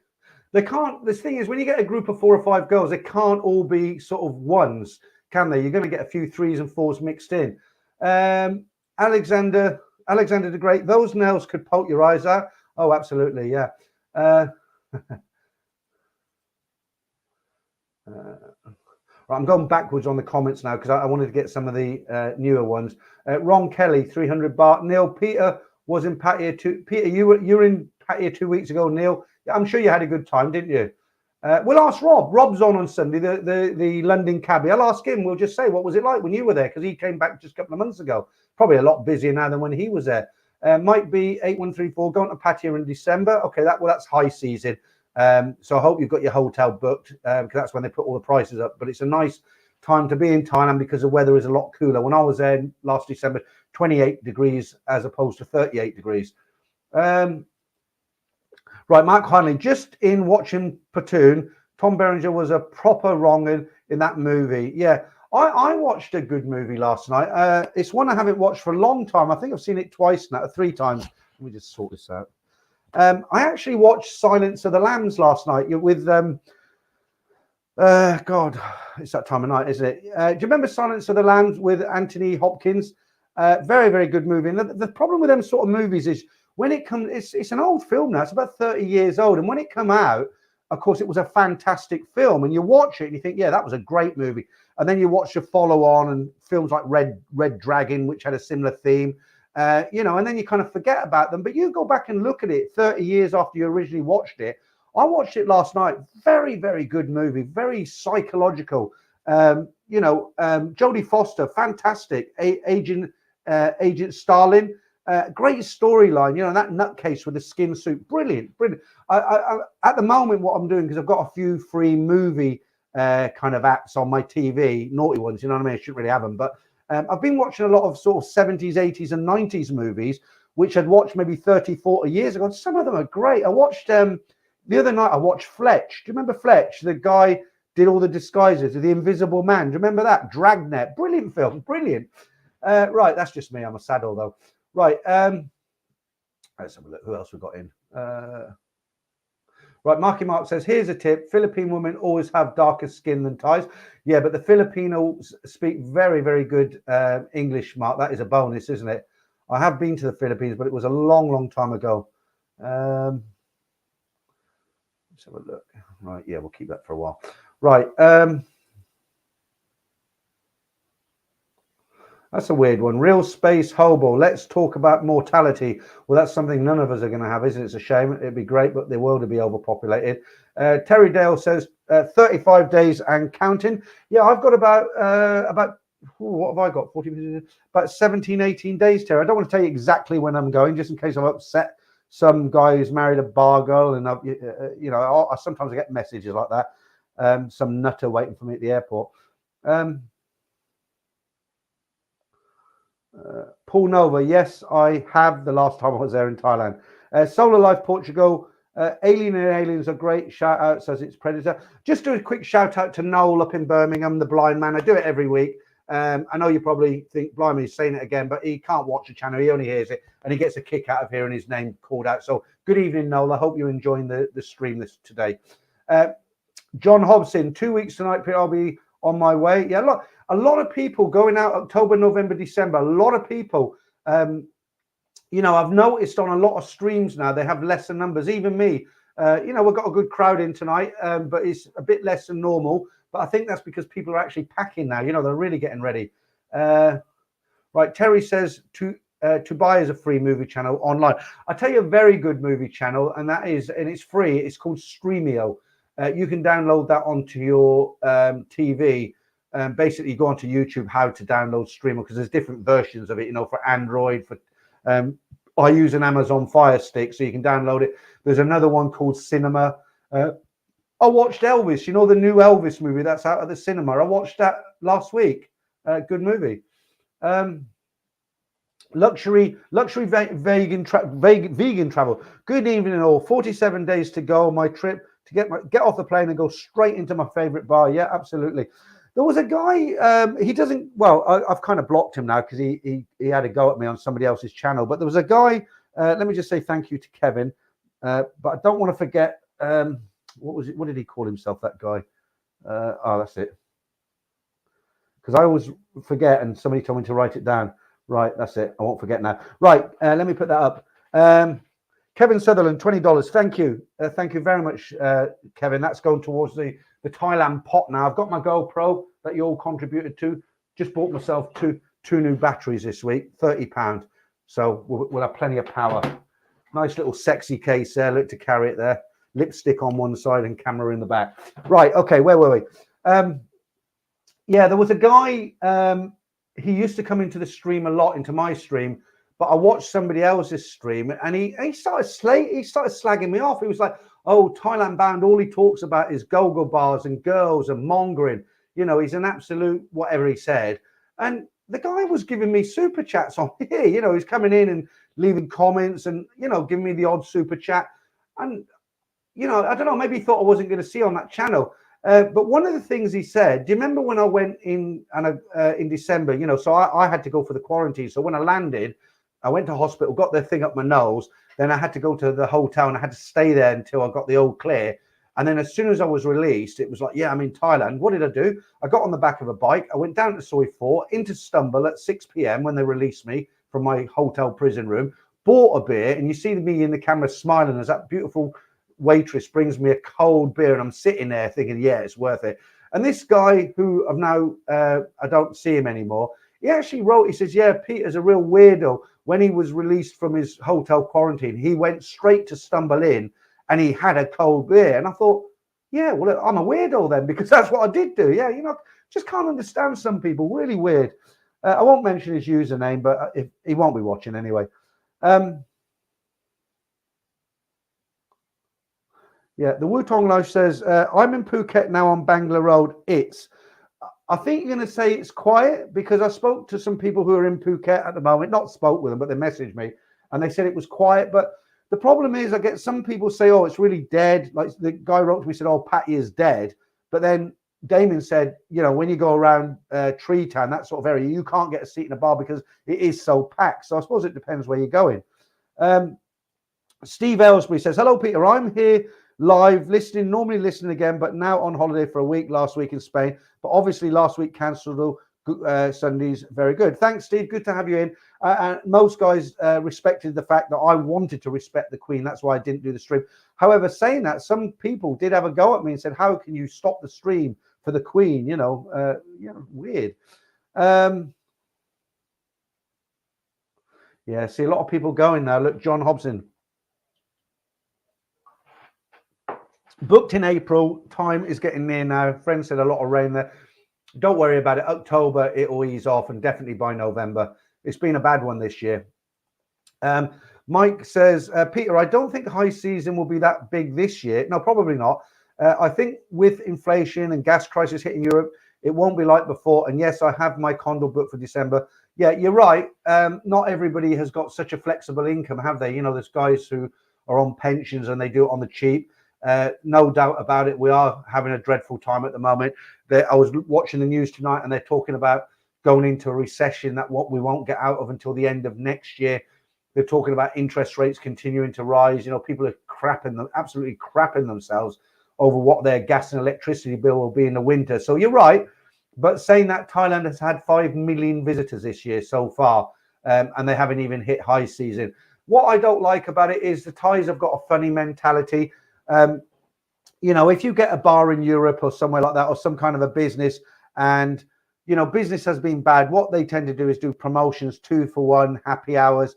That's how they get people in. But in Thailand, they've got this kind of mentality like, well, we've lost money for 2 years, so we better double the prices on everything to try and recuperate some of our money that we lost. And that's what they seem to be doing. And it's quite a difficult one, isn't it? So you are right, but there are still plenty of people who will go, like me, who's splitting up with his wife. I've got to get away, guys. It's so toxic here now. It's getting to, let's not go there. Yeah, Marky Mark, it looks like Tree Town is a new walking town. I don't actually like that area. When I was there in December, I did go around there a bit, but I suppose I'm an old-fashioned. I really like Beach Road, not so much Walking Street now because it's a young man's game, isn't it? I mean, I love Beach Road. I love Soy 7, Soy 8, Soy 6, Soy Post Office. All the old good memories for me from those places.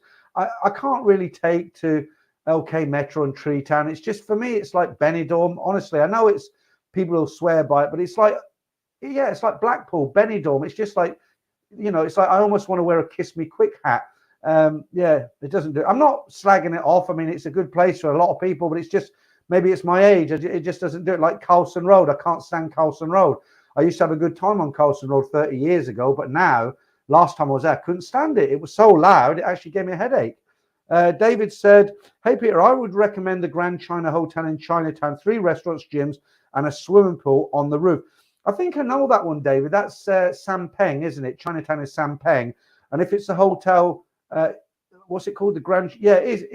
It's on the corner, isn't it? Because I fell asleep in the toilets there years ago. So another funny story. Let me just have a slurp and I'll tell you about that. I used to have a business for a while when I gave up the hotels and everything. And I was going back to Thailand quite frequently. I started a business where I was doing a lot of walking. It was about how long ago was it? I come back in 2000. So it would have been about 2005, I guess, 2004, 2005. And I'd only moved into this house about a year before. And I used to go to Sampeng, Chinatown, and I used to buy half a ton of jewelry display and cheap rings. You get a box of what they call mood rings, puta rings. Is it? I forget the metal. And I'd buy all these, these boxes that you put a ring and it flips open, you put the ring in it, or it's a velvet stand, you hang a gold chain on it. Jewelry shops wouldn't buy it because they're fitted out for jewelry, but the sort of shops that would buy all this stuff, market traders, seaside bric-a-brac shops. And I made good money for a while. You can't do it now. It's all sold directly from China. But in those days, I used to buy like a box of rings for £10. By the time I landed it, air freight on my front door, it had cost me £20. And I sold it on eBay for £60. So my profit was £40. And I used to bring half a ton of this stuff back every sort of month or 2 months. I can't remember. But anyway, I'm drifting off from the story. So I used to spend a lot of time in Sampeng. And this hotel you're talking about, if I'm right, the Grand China Hotel, the problem with the Chinatown, there's nowhere to go to the toilet.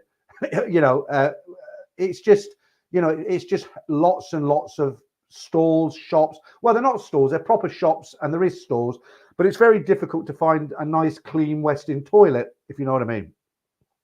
So I used to go into this hotel because it was air conditioned. And I remember on one particular, 2 days before I was coming back to the UK, or I used to like to finish on a Saturday. I'd have the Sunday off so I could party in Bangkok. Then I'd take the Monday night flight out.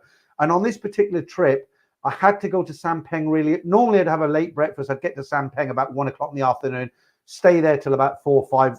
The shops would take it to the place. I used to pack it for me, and they used to put it onto air cargo. But on this particular day, I had to go very early, and I was in Sampeng about 9 o'clock in the morning. It was a hot day. And if you've ever been to Chinatown, in the markets, the stalls are close together. There's no air. You're sweating like a rapist. It's terrible. And, you know, you're walking around all day, and basically you get very, very tired. You get very, very wet. You feel dirty. And about 2 o'clock in the afternoon, I used to go to a little buffet there, 100 baht by the river, have this buffet. And I decided I got a bad case that day at the buffet, and I got a case of the runs. I had to go to the toilet. So I went to this hotel you're on about, and the toilets are on the ground floor, very quiet, air conditioned. I went in then, I was so hot and sticky that I actually took my shirt off, hung it on the hook behind the door. I took my shorts off that were wringing and my under. I was basically sitting there naked in a cubicle, but it was lovely in aircon. The wet clothes were on me. I sat there, just closed my eyes for a bit. I drifted off. I fell asleep for about 2 hours in this cubicle. And someone started knocking on the door, and in Thai they were saying, "Are you all right?" or whatever. I don't know. And to cut a long story short, it turned out okay. You know, I got dressed and away I went. But yeah, I think it's the same hotel. That was a long way of saying I know which one it is. Right, Damien, it's pewter. That's it, pewter rings. I buy loads of it. It's scrap costume jewelry. Yeah. So you used to get 60 pewter rings in a box. I sell them for £60. A market trader would buy these 60 rings off me for, no, sorry, tell a lie. They cost me £20 landed, and I sell them for £40. So my profit was 20. There were 60 rings in there, and most market traders sold them for £1.50. So they'd recuperate. What's that maths now? They'd get £90 for the box of rings. So we all made money up the chain. But in the end, they started selling it direct from China, and it worked out. It's cheaper for me to buy it from China direct to my home here. But of course, I couldn't sell it because everybody else could do that. Let's have a quick change here. Hang on. Right. Okay. Let's have a look. Right, Bernie. Hi. How you doing? Nice to see you in the stream. Now in Pattaya and having a great time. Their Gogol Toppler dancers from Escape, is it? Approached me and asked, "Where do you come from?" I replied, "From Soy Diana." Huge laughter. Yeah. Soda Pop Curtis. Haven't seen you in for a while, mate. That is correct. Tree Town and LK Metro was definitely partying when I was there end of last month, beginning of that. Yeah, they're really busy. Like I say, the guy that was talking to Bob, who I was talking to, I don't think he went up there. He was hanging around the beach area, and he just thought it was quiet. Okay, let's have a look. Right, I'll tell you what I'm going to do now. I don't like to be repetitive. Let me just get rid of that. I had a guy called Jason write to me, and he's been asking me for 2 weeks. Do you remember these Merrill, a guy called Merrill? He's not 60 actually. He wrote to me. There's a guy called, let me just get his name because I'd like to give him a name check if it's here. Yeah, Merrill Maynard. Merrill Maynard. So Merrill took a load of photographs with an old camera in Pattaya in the 80s. And they're very good. And I made them into a montage, and I showed them about a month ago. And there's a guy called Jason said, "Can you show that again?" And I don't like to be repetitive. That's why I don't do the Monger Minute more than once now. I did it 3 times one week, and someone said, "God, I had to go out and make a cup of tea." I was getting bored of it. So I try not to be repetitive. But Merrill actually wrote to me, and I said, "Oh, a 60-year-old guy, he must be 60, 70. He wrote to me, he said, "I'm not 60, 70. And he sent me a picture, and he's only about 50, something like that. But Jason said, "Look, can you put this montage of old Pattaya pictures on? It's about 2 minutes long, and I'm going to do it once, and I'll never show it again. But I think I'll play this just one more time for Jason, and hopefully there'll be guys in here who haven't seen it before. And if you have seen it before, I'm sure you'll enjoy it like I have several times."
There you go. Some great old photographs there. I'm just reading a comment from World Traveller Forever. Absolutely true. That Sabaidi massage parlor is still in full swing. You can still go in there and get a soapy. But World Traveller Forever, he says, those sexy girls by the pool are maybe grandmothers now. Yeah, absolutely. I mean, it was early 80s. And Mero actually told me that when they stayed in that hotel, those girls, I don't know how they got away with it, but they just came in and sat around the pool all day. So any guests who fancied a game of Connect 4 in the afternoon or whatever could just go out and, invite one of them in.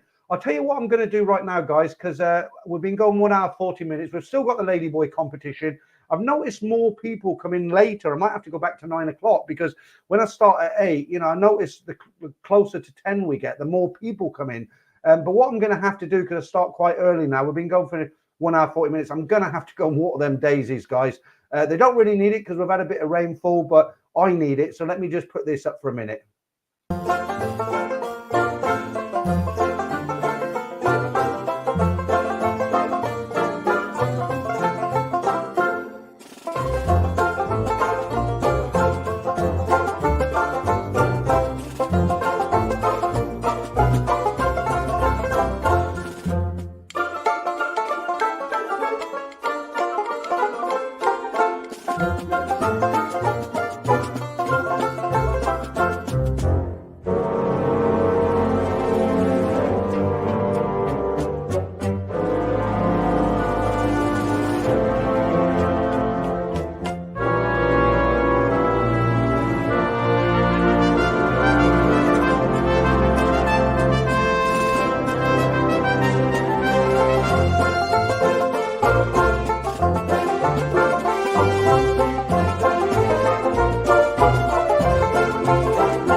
Yeehaw! Okay, I'm back. Oh, the old daisy's getting watered there. Right, okay. Right, as I say, we've still got I put the fan on now. I've got a bit warm. We've still got the Ladyboy competition coming up a bit later. Let's get into the comments. Let's talk about what you want to talk about. And don't forget, guys, there will be a stream this Sunday, 8 p.m. Rob, the black cab driver down there in London, he's going to be my guest this Sunday. We're going to ask him how his first trip to Thailand was. Right, let's say hi to a few who have just joined us. Checkbound says, yeah, Buffalo banjo music kind of fits with the picture, doesn't it? All right, let's have a look. Right, the Wutong Life says, been in Thailand for 2 weeks, walking. Right, okay. You said, been in Thailand for 2 weeks, walking street Pattaya and Bangalore, Phuket are very slow compared to pre-pandemic September 2019. PPA Islands are in pristine condition. Yeah, I mean, there's some benefits that's come out of people being locked away for 2 years, haven't there? The nature's been able to get back to what it was, or nearly what it was. Right, Wayne PK, Bangkok, best places for soapy massages. Soapy, if you actually want a real soapy massage, there isn't that. There used to be Annie's, didn't there, on Soi 4. You'd have to kind of go away from Sukhumvit a little bit, but personally, I'm not familiar with the price of soapy massage. Regular massages, yeah, I have the occasional oil, real Thai traditional massage. Right. Dutch Frank says, Peter, you should read some news articles again. You mean like I do at the beginning of the stream? What I'm thinking about doing when I'm in Thailand, I'm thinking about because I want to do a lot more stuff. I don't want to do video. I mean, I will do videos where I go to strange restaurants and things, but I'm trying to.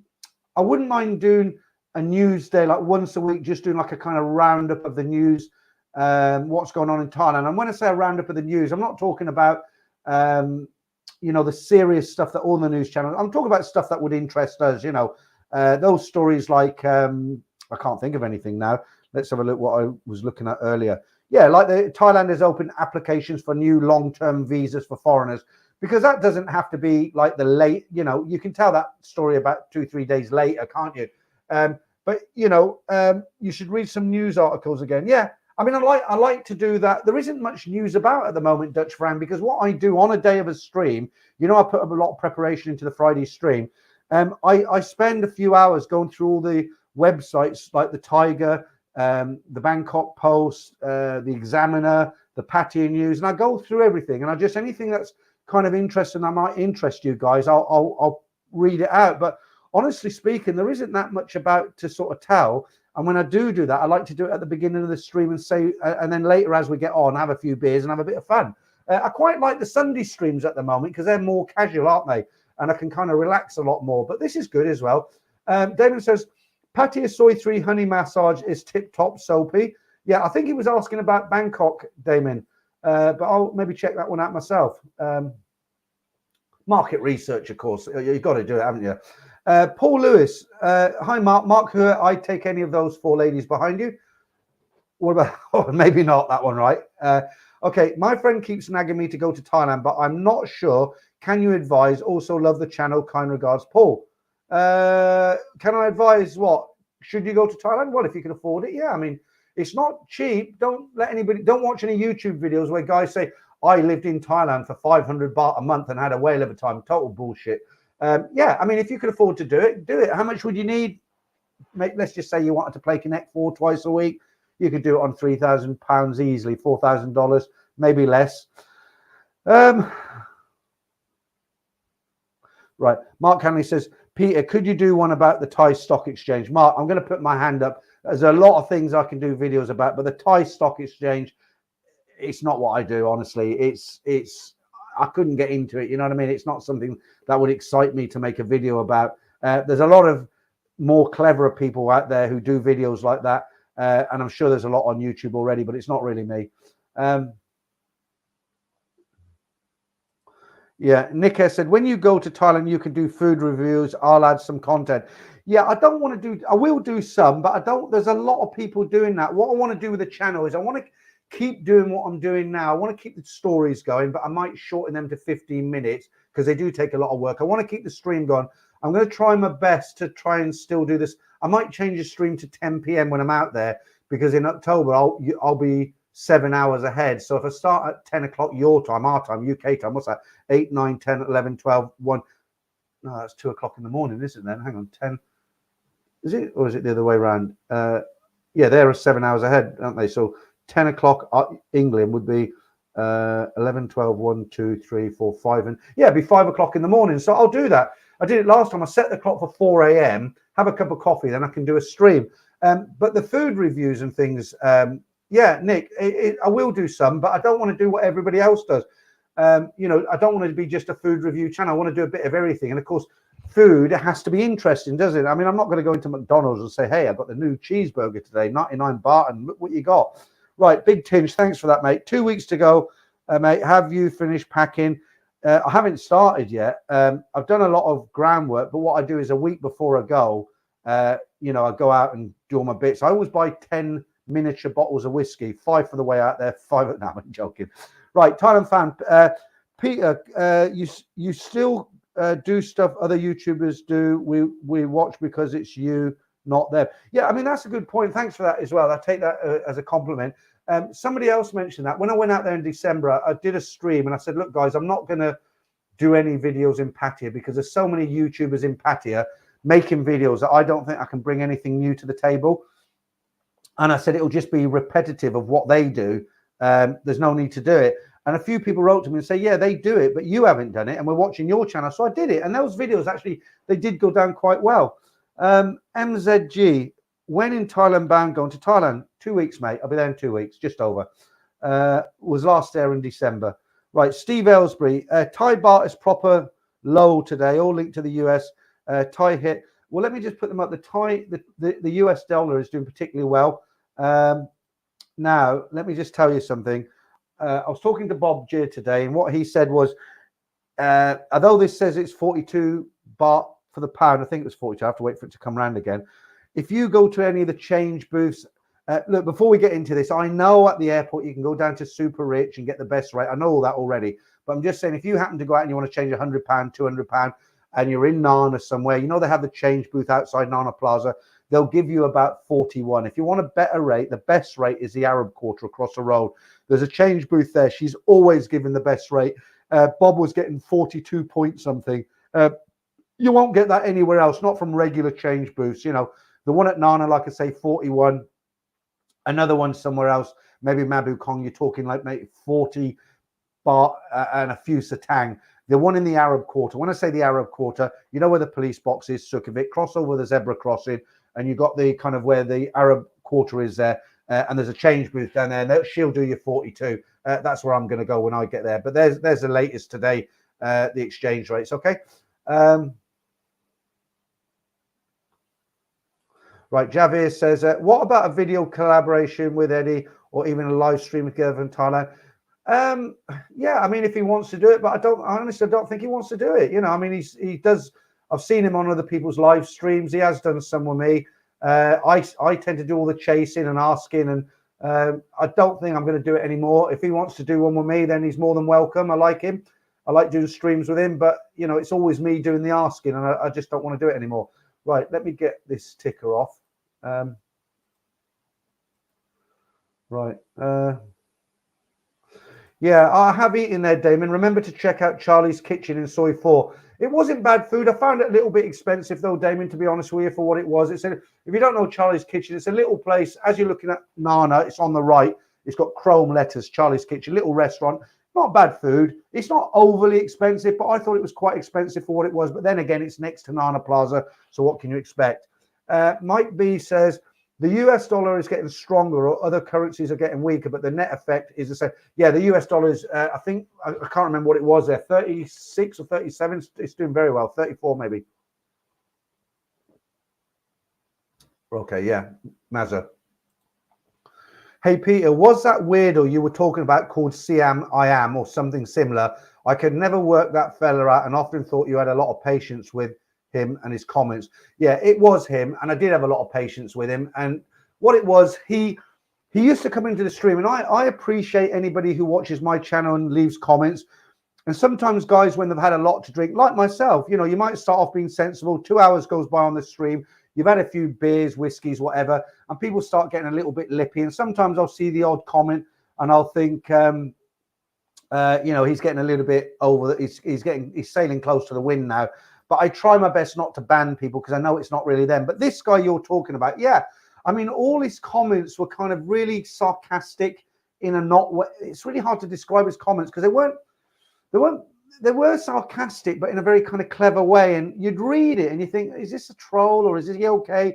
And I gave him chance after chance after chance.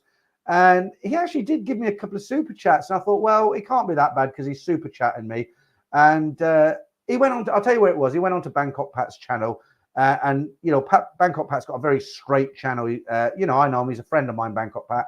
And he just left this message on there saying, you know, basically, yeah, you know, Peter's, he's a weirdo. He went straight to stumbling and had a cold beer as soon as they released him from lockdown, you know, and he's always talking about bar girls and mongering and all this. And I just thought, right, well, you're just a total tosser. And I blocked him, you know, and that was the end of it. But yeah, you're right. And I'm glad you noticed that I was very patient with him because I am.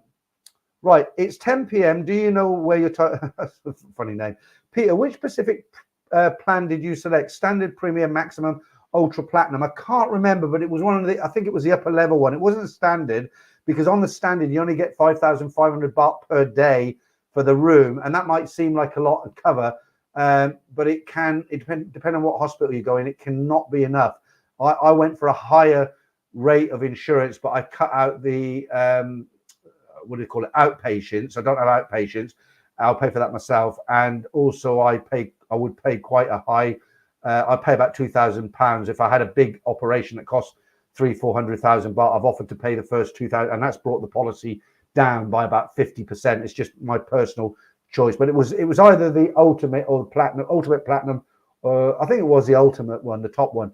But I'm now thinking of changing this because Simon's come across an insurance company in Thailand, one of the biggest in Thailand, and they're doing a good package for about 2,700 baht a month, which is this one I chose was a 4,000 baht. I don't know what it is, so don't ask me, because what I'm going to do when I get there, I'm going to meet this insurance company rep and I'm going to chat with him, and that's a good thing that I can do a video about, you know, health insurance. What I will do when I'm there and I do videos, I'll try and do videos on things like dentistry. I'll try and do videos on things like, you know, health insurance. I know other people do them, but, you know, I mean, I know people in this channel, they're not all like millionaires, even if you're a 2-week millionaire. And, you know, what I'll do, I'll think, well, because I wouldn't mind some dentist work, especially I've got a gap here that I've had for years. I wouldn't mind having something done there. I had them all clean last time I was there for 1,500 baht, a great deal. But you know, I know you know, I'm sensible. I'll go somewhere where they're not going to screw it up, but it'll be the right price. And if I find that sort of, well, not if, I will, I'll make videos about that sort of thing. The hair transplant, well, I didn't know they even did it in Thailand, so I will go look for a hair transplant company and I'll ask them all about it. I might even interview them. That'll make another good video. I'm very lucky because, as you can see there, I am a bit of a silver fox now, but yeah, I haven't gone bald. I don't have a bald patch, but I have receded. My hair was here once, and it's kind of crept up. But you know, to be honest with you, a lot of the guys in Pattaya who shave their heads, they do it because they're bald, right? They've obviously got a bald patch. Not all of them, some of them. And by shaving your head, it makes you look a bit younger, like you're not bald, doesn't it? Right, okay. Shall we do the Ladyboy competition? It was 351. Let's carry on chatting for a while. I don't want to go on too long, as I always say, and I'm watching what I drink now. I don't have to take my daughter to work in the mornings anymore. She drives now. But, you know, I'll keep it going for a little while longer and we'll see how it goes. Jim E. Page, that's a great name. Jimmy Page. Who ever heard that before? Led Zeppelin? Right. Hi, Peter. When it comes to Connect 4, is short time a quick penalty kick and long time a full match with stoppage time? No. From what I've been told from friends, of course, because I'm a married man, I don't know anything about it more than what I've been told. No, seriously, though, you know, the great thing about there, if you want to have a short time game of Connect 4, you're not on a stopwatch. It's not like in Europe, you know, you'll go back to the hotel and basically within reason, you know, a couple of hours, 3 hours. I don't know anybody who's been told hurry up. So they're very flexible like that. As far as long term goes, in Bangkok, certainly you'll find it very, very difficult to get a girl to play Connect 4 with you all night long, you know, or any other games. Pattaya is a different story. You know, they all live in shared rooms, maybe no air conditioning, and they're quite happy to spend the night in cool sheets with air conditioning after the game of Connect 4 if you want to put them up, right? So in answer to your question, when it comes to Connect 4, is short time a quick penalty kick? And no, you can have a couple of penalty kicks, if I understand you right. Right. Jason Finch, should you go to Nana Plaza? How can I answer that one? I don't know. What sort of person are you? If you're like that Siam guy who absolutely hated anything to do with bars, then no. If you're into sunsets, food, and well, not food. If you're into sunsets and temples, and that's your thing, then don't go to Nana Plaza. But if you're going over to talk and play Connect 4 with beautiful ladies like behind me here, then yeah, you should. And Soy Cowboy. And maybe Pat Pong just for old time's sake. Right, okay. Let's have a look. Carlito says $37.01. What is that about, Carlito? Is that the cost to fix that lovely motorbike there? Right, Paul Harrison. There's always Mark. Yeah, my wife and I, there wasn't much we could watch together on TV because we've got totally different tastes. She likes crap, like Get Me Out of the Jungle. I'm a celebrity this, I'm a celebrity that. You know, what's that story called? You know, with Simon, not Who Wants to Be a Millionaire. You know, they got stars. I forget the name of it. I'll get all people telling me now. She loves all that, and I love documentaries about the Second World War and you know, everything like that. You know, or I like these camp. You know what I really like to watch? What relaxes me? You know, these guys who go out into forests with a backpack and it's raining, and they show you how to make a fire in the rain, and they make a shelter out of branches and trees, and they show you from scratch. About half an hour long. It's very, very relaxing watching that. And when the guy's laying in his shelter and he's got his fire going, he's got his food going, and he's got all these little plastic tubs, and he's cooking up some beef and potatoes, and very relaxing. You should try it. It's good therapy. But in answer, Paul, well, it's not a question, but he said there's always Mark Wayne's restaurant. Everyone reviews his place. Well, when we watched it, he didn't have a restaurant. It was just he used to go around places in Thailand, and a lot of the chefs were his friends. And at that time, he had something like 1.5 million viewers. And he's a very likable guy. I think he's half Thai or full Thai, living in America, American accent, always smiling, makes some very nice videos. But he's a very likable on-screen character. When you watch Mark Wines, you just instantly like him. He's one of those sort of guys. Whether he's like that in real life, I don't know, because some of the YouTubers I met in real life weren't what they appeared to be on camera, right? People are different. Right. Right. I love BP's channel. Who is that? Do you mean BF's Brian Flowers? Who's BP? BP. I like Brian Flowers' channel. I watch it. His channel, of course, got taken down. He's got a new channel now. But I like his sense of humor, Brian. He knows a lot about business in Pattaya. He gets a lot of stick. He gets a lot of trolls and stuff, but he knows how to handle them. Right, Mike, a lot of comments from you tonight. The US to baht is a 20-year high. Great time to go to Thailand. Yeah, it's not so great if you've got British pounds, though. Yeah, I did talk about that earlier, Terry, so I won't get into it too much. Condo prices, Simon, I can't tell you everything, but I can tell you my friend Simon lives in a gated community. He bought his house, 3-bedroom house. He probably bought it 10 years ago. He paid 5.5 million. What would it be worth now? 7.5 million? I don't know. A condo probably around 5 million, something like 6 million. I wouldn't be far off. But I'm not a fan of buying property in Thailand. I've always said that. Yeah, Mazza. I knew it. The guy needs to get alive. He's just a very strange character, Mazza. We're all different, aren't we? And he was just very different, unfortunately.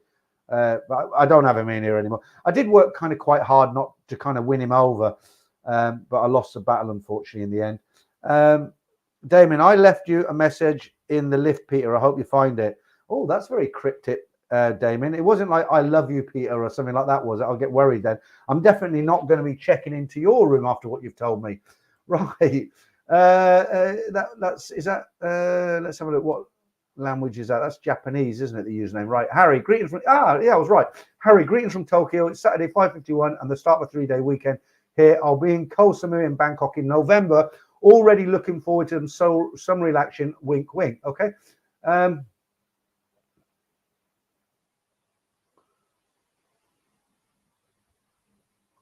Yeah, you could do with a hair transplant yourself, Damon. Paul Harrison says, Peter, I'm receded and bald. Okay, yeah, I've got it. But you know, I mean, the way I look at it in Thailand, I mean, if you like playing Connect 4 with these girls, it doesn't matter what you look like. It matters how big your wallet is. You know what I mean? I've seen guys, I'm not joking, I'm not exaggerating. I've seen guys walking down Walking Street who are not a day under 75. They've got grey socks on, leather sandals, khaki shorts, and a shirt that looks like it was bought in Hawaii with one of the most beautiful girls on his arm. You know, you tell me. Right. Kev 12364, Peter, I have the same hairline as yourself, thinking about a hair transplant. But why, Kev? Why? I mean, you know, does it look so bad? Look, this. What would it do if I brought my hair with a transplant down to there? Would I look like a handsome man? It doesn't matter, does it really? I mean, look, the only thing I might do is it's not for other people, just for me, because I'd like to try it. I might put a bit of color in my hair just to see what I look like without any gray hair. I might do a little bit of this in a clinic. Why not? Okay, 62 and single again. And what else might I do? Yeah, get some work done on the teeth. I don't know. Maybe I won't do anything, but I don't think it really matters. If you do it because you want to do it for yourself. Don't do it for other people. Okay. Right. PB time. Fake Ed ? Is Fake Ed in tonight? He sends me a lot of stuff by email. Terry Dell says, going to scout them out, see what I get for the buck. Yeah. Honestly, guys, look, if you haven't been or you're thinking about getting anything cosmetic, you know, boob job, you know, one of these, you know, tuck and whatever, nose job, anything, dentistry work, hair transplant, you know, Thailand is second to none. As I said to you earlier, there's a lot of people go as tourists just to get work done, especially in Phuket. They fly into Phuket, they get the work done, they spend a week in Old Town, they go back and they get a holiday and they still save money, a lot less in America. Yeah, Wayne says, shave your head and join the real mongers. I don't like that bald look too much, to be honest with you. I think, you know, without blowing my own trumpet, I've put weight on again, which I'm really pissed off about. But I know what it is. It's because I'm living in a toxic environment at home. I'm not in the best of situations. I'm bored. I want to get out to Thailand. I'm not really happy at the moment, you know. And apart from putting on the weight, I mean, for my age, I don't think I've worn, I mean, I've just had a full checkup. I had a cancer, what do you call it? Is it a pancreas? I've had the cancer check. The doctor stuck his finger up my backside, which was about as much fun as eating razor blades. And I had a blood test to test the levels. I did poop on a stick, kidney, livers. I had the whole thing tested and everything came back as normal. So, you know, I feel like I'm quite lucky in the health department, really. Right. Right. The rookie cameraman says, who the hell wants to carry on once you've squirted? God, Jesus Christ. Where did that come from?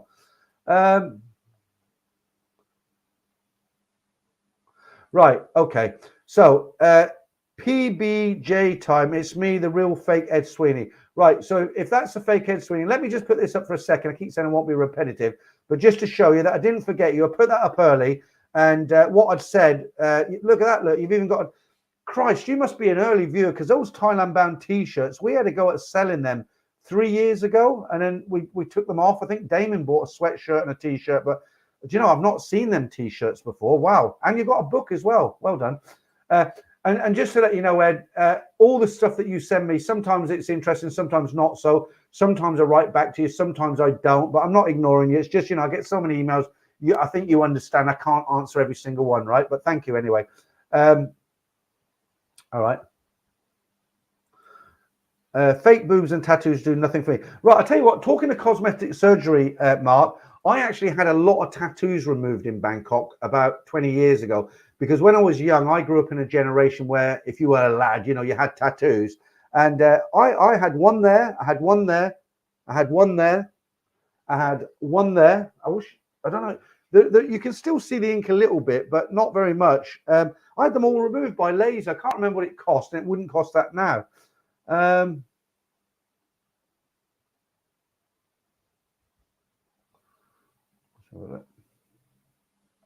Okay, Boohoo says, dye job like Ricky Repeat. I don't know Ricky Repeat. I know Ricky. I've heard of somebody called Ricky Drama, but I haven't seen his videos. What makes me laugh, I mean, I shouldn't criticize other people really, but it is funny when you get these guys who go to Pattaya. Now, if I wanted to try and dye my hair, I'm doing it because I want to do it for myself to feel good. I'm not doing it because I'm going to walk around the bars. It's like, look at me, I'm a handsome man with dark hair. No, it's not that. But what makes me laugh is I would do it properly. I would go to a salon, a proper salon that knows how to dye hair at the correct kind of color that matches your age and the rest of your skin tone and everything. I don't want to mention names, but there is a very, very popular YouTuber in Pattaya, and it's obvious he dyes his hair. But I had to look twice because it's very good. The coloring he's got looks natural. But I know it's dyed because I can see he did a video the other day where I could see a bit of white here. And like I say, I'm not going to name him, but he's obviously got a very good salon. But what makes me laugh is when you get the guys who got a Pattaya and it's just jet black, you know, they're like 65, 70, and they put the blue rinse on, and it's just, they leave it on for like all day, and you see them in Pattaya and it's like absolutely jet black, so unnatural. And I think to myself, why would they do that? You know, why not get it done properly? Okay.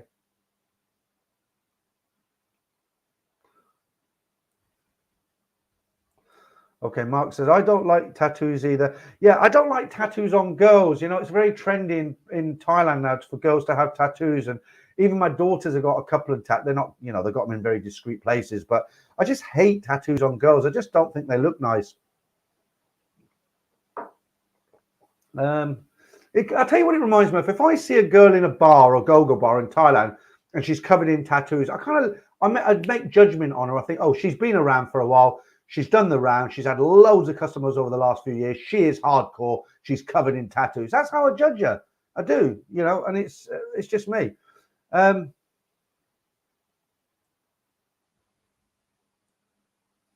don't know where that comes from, Paul.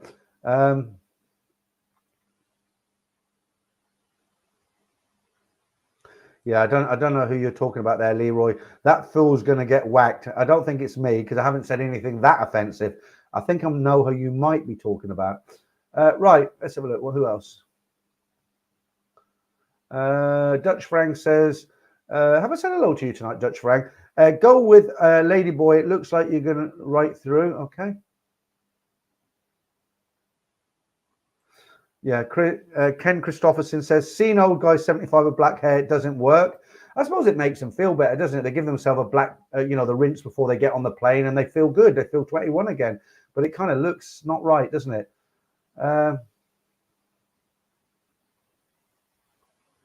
Right, Dutch Rang says, Serpent is nice. Are you talking about the TV program, The Serpent? I think a lot of people have already watched that, but it's very good series if that is what you're talking about. Loy Brissant, is it, or Bricant? Hi, Peter. Did you watch the TV series The Serpent? Yeah, funny enough, I just mentioned that. Yeah, I did, and it was based on a true story. And when you're in Thailand, if you go to the Pat Pong Museum, there's actually some original newspaper articles when that was all going on in the late 70s. He was on the backpacker trail killing people. Awful person. He would have got away with it, but he went to Nepal, didn't he? Such a arrogant git that he thought he could slip into Nepal, and he got arrested and he got put in prison. But very good series. Right, Paul Harrison says, Survival Land is one of those camping channels. He camps out in the woods with his dog. It's very relaxing. That's the guy with the beard, isn't it? There's a few of them. I don't like the ones where they do a big intro and, hey, we're in the mountains today and we're doing this and for 10 minutes they tell you what they're going to do. I like the ones that start where the guy just walks. There's a woods and he just walks into the shop with his dog and he starts hacking away at trees. There's no talking. It's just when they get that fire going and he starts cooking, it's very, like I say, it's very relaxing actually. Right. Kevin Sullivan says, I understand people go to toilet over 2 weeks, but for me, it's just not long enough. That's not right, is it? I understand people only go to toilet over 2 weeks, but for me, it's just not long enough. I have at least go for there for 2. I think what you're meaning to say there, auto spell checks got you. You're saying you understand people who go for 2 weeks, but you prefer to go for 2 months. I used to go for 7 days because I couldn't get the time off. I had the choice. I thought, shall I go to Thailand? And that includes travel time. I thought, shall I go, leave on a Sunday, and I'll come back on a Sunday? And I thought, well, that's 2 days travel. And I've only got 5 days. And believe it or not, it was worth it because I had 5 nights. 1 night in Bangkok, 4 nights in Pattaya, 5 days of glorious sunshine, beach, and good food. And it was worth it. It was tiring, though, but I don't think I could do it now.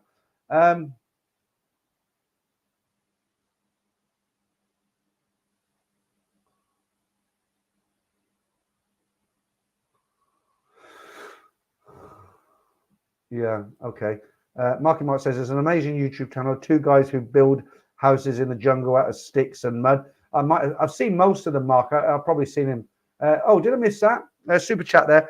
Thanks for the content for information. Yeah, Jim Page. Yeah, thank you. That get me some beers for that in Thailand. Javier Lopez says, Peter, have you ever been to Michelin-starred restaurant J Fei in Bangkok? The crab omelette is great. It's not cheap and a long wait to be served, but the food is pretty good. I haven't, Javi. I'll be honest with you. I'm a very impatient man. When I'm hungry, the problem with me is I don't plan. I don't think, well, I'm going to be hungry in an hour. I better go somewhere. I wait till I'm almost starving. And then when I get somewhere, I need to eat now. You know what I mean? Buffy's kind of served me quite well for that. There is an app that you can get where you can go to 5-star hotels and eat their buffet at reduced rates if you go at certain times when it's not busy. Like, for instance, say they open at 5 and you book for 5. Say the buffet costs 1,500 baht. You know, I'm talking fresh crab, lobster, hoi lai shells, you know, really top quality. I'm not talking about rice noodles and chicken. I'm talking about top quality food, although they do have that. If the buffet is normally, say, for example, 1,500 baht, if you go at 5 o'clock, they might do it for 800 baht. Or if you go at, say, 9 o'clock, say the buffet's up until 10, but people come in and eat between sort of 7 and 10, and it's open to 11, then you go in at 10, they might do it for 500 baht. And there's an app that tells you where all these buffets are. I haven't used it, but Simon recommended it for me. He said it was very good. Right, I think we're going to do the Ladyboy competition, guys. We've got over 350 still in here. I've been going for over 2 hours. If I don't do it now, I'll never do it. You know the game, guys. Just make sure I don't cock up again. There was a couple of weeks I put on the answers before the flipping. Do you know how much work I have to put into the Ladyboy competition? I put the answers up one time first before the actual competition. Right, so you know you know what it is here, guys. There's 8 pictures. One of them is female. The other 7 are ladyboys. The competition is I want to know which number is a real, genuine female.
See, for me, it's quite obvious when I look at it, but then I made the competition, so I'm not, you know, it might be more difficult than I think it is. But let me, before I give you the answers or read your answers, let me just say thank you for 2 people for a super chat there. Jeff say something for the beverage fund. Thank you, Jeff. I'll use that when I go to Thailand. And I'll have a beer on you. Maybe I can use that in Hooters because it's really expensive in there now, and I like Hooters. Thailand found, thanks, Paul. Attended towards the eye surgery. Christ knows you need it.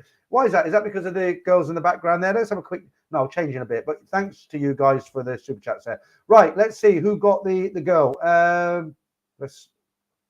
Let me just check the number. Right, okay. Only in Thailand, no. Jeff say no. Simon Goodson, no. Charlie Stewart, right, no. Shaggy Rogers, no. Kevin Lampard, no. Mark Han.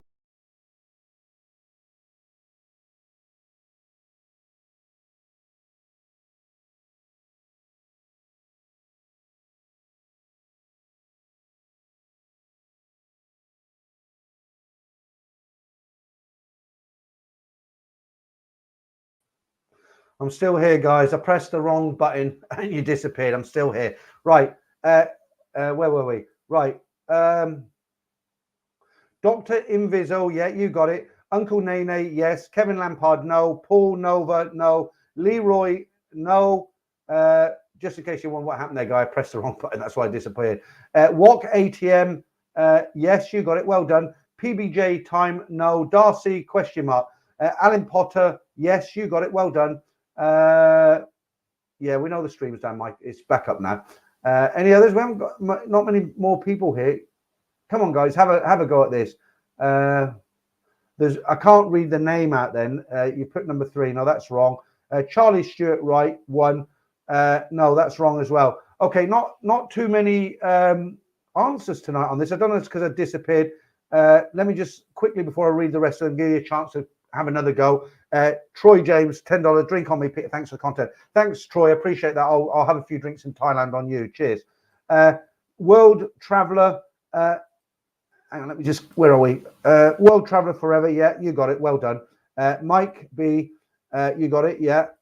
Johnny. Now, isn't it strange again? You know, 1 or 2 people got it right. Everybody was getting it wrong, and I read out those right answers, and now everybody's getting the right answer. Let's have a look. Now my bloody monitor's gone down. What's gone? Ah, it's come back again. That was one of those nights. Nick S. 5 is a girl, 4 is hot. Okay. Barry KFC, no.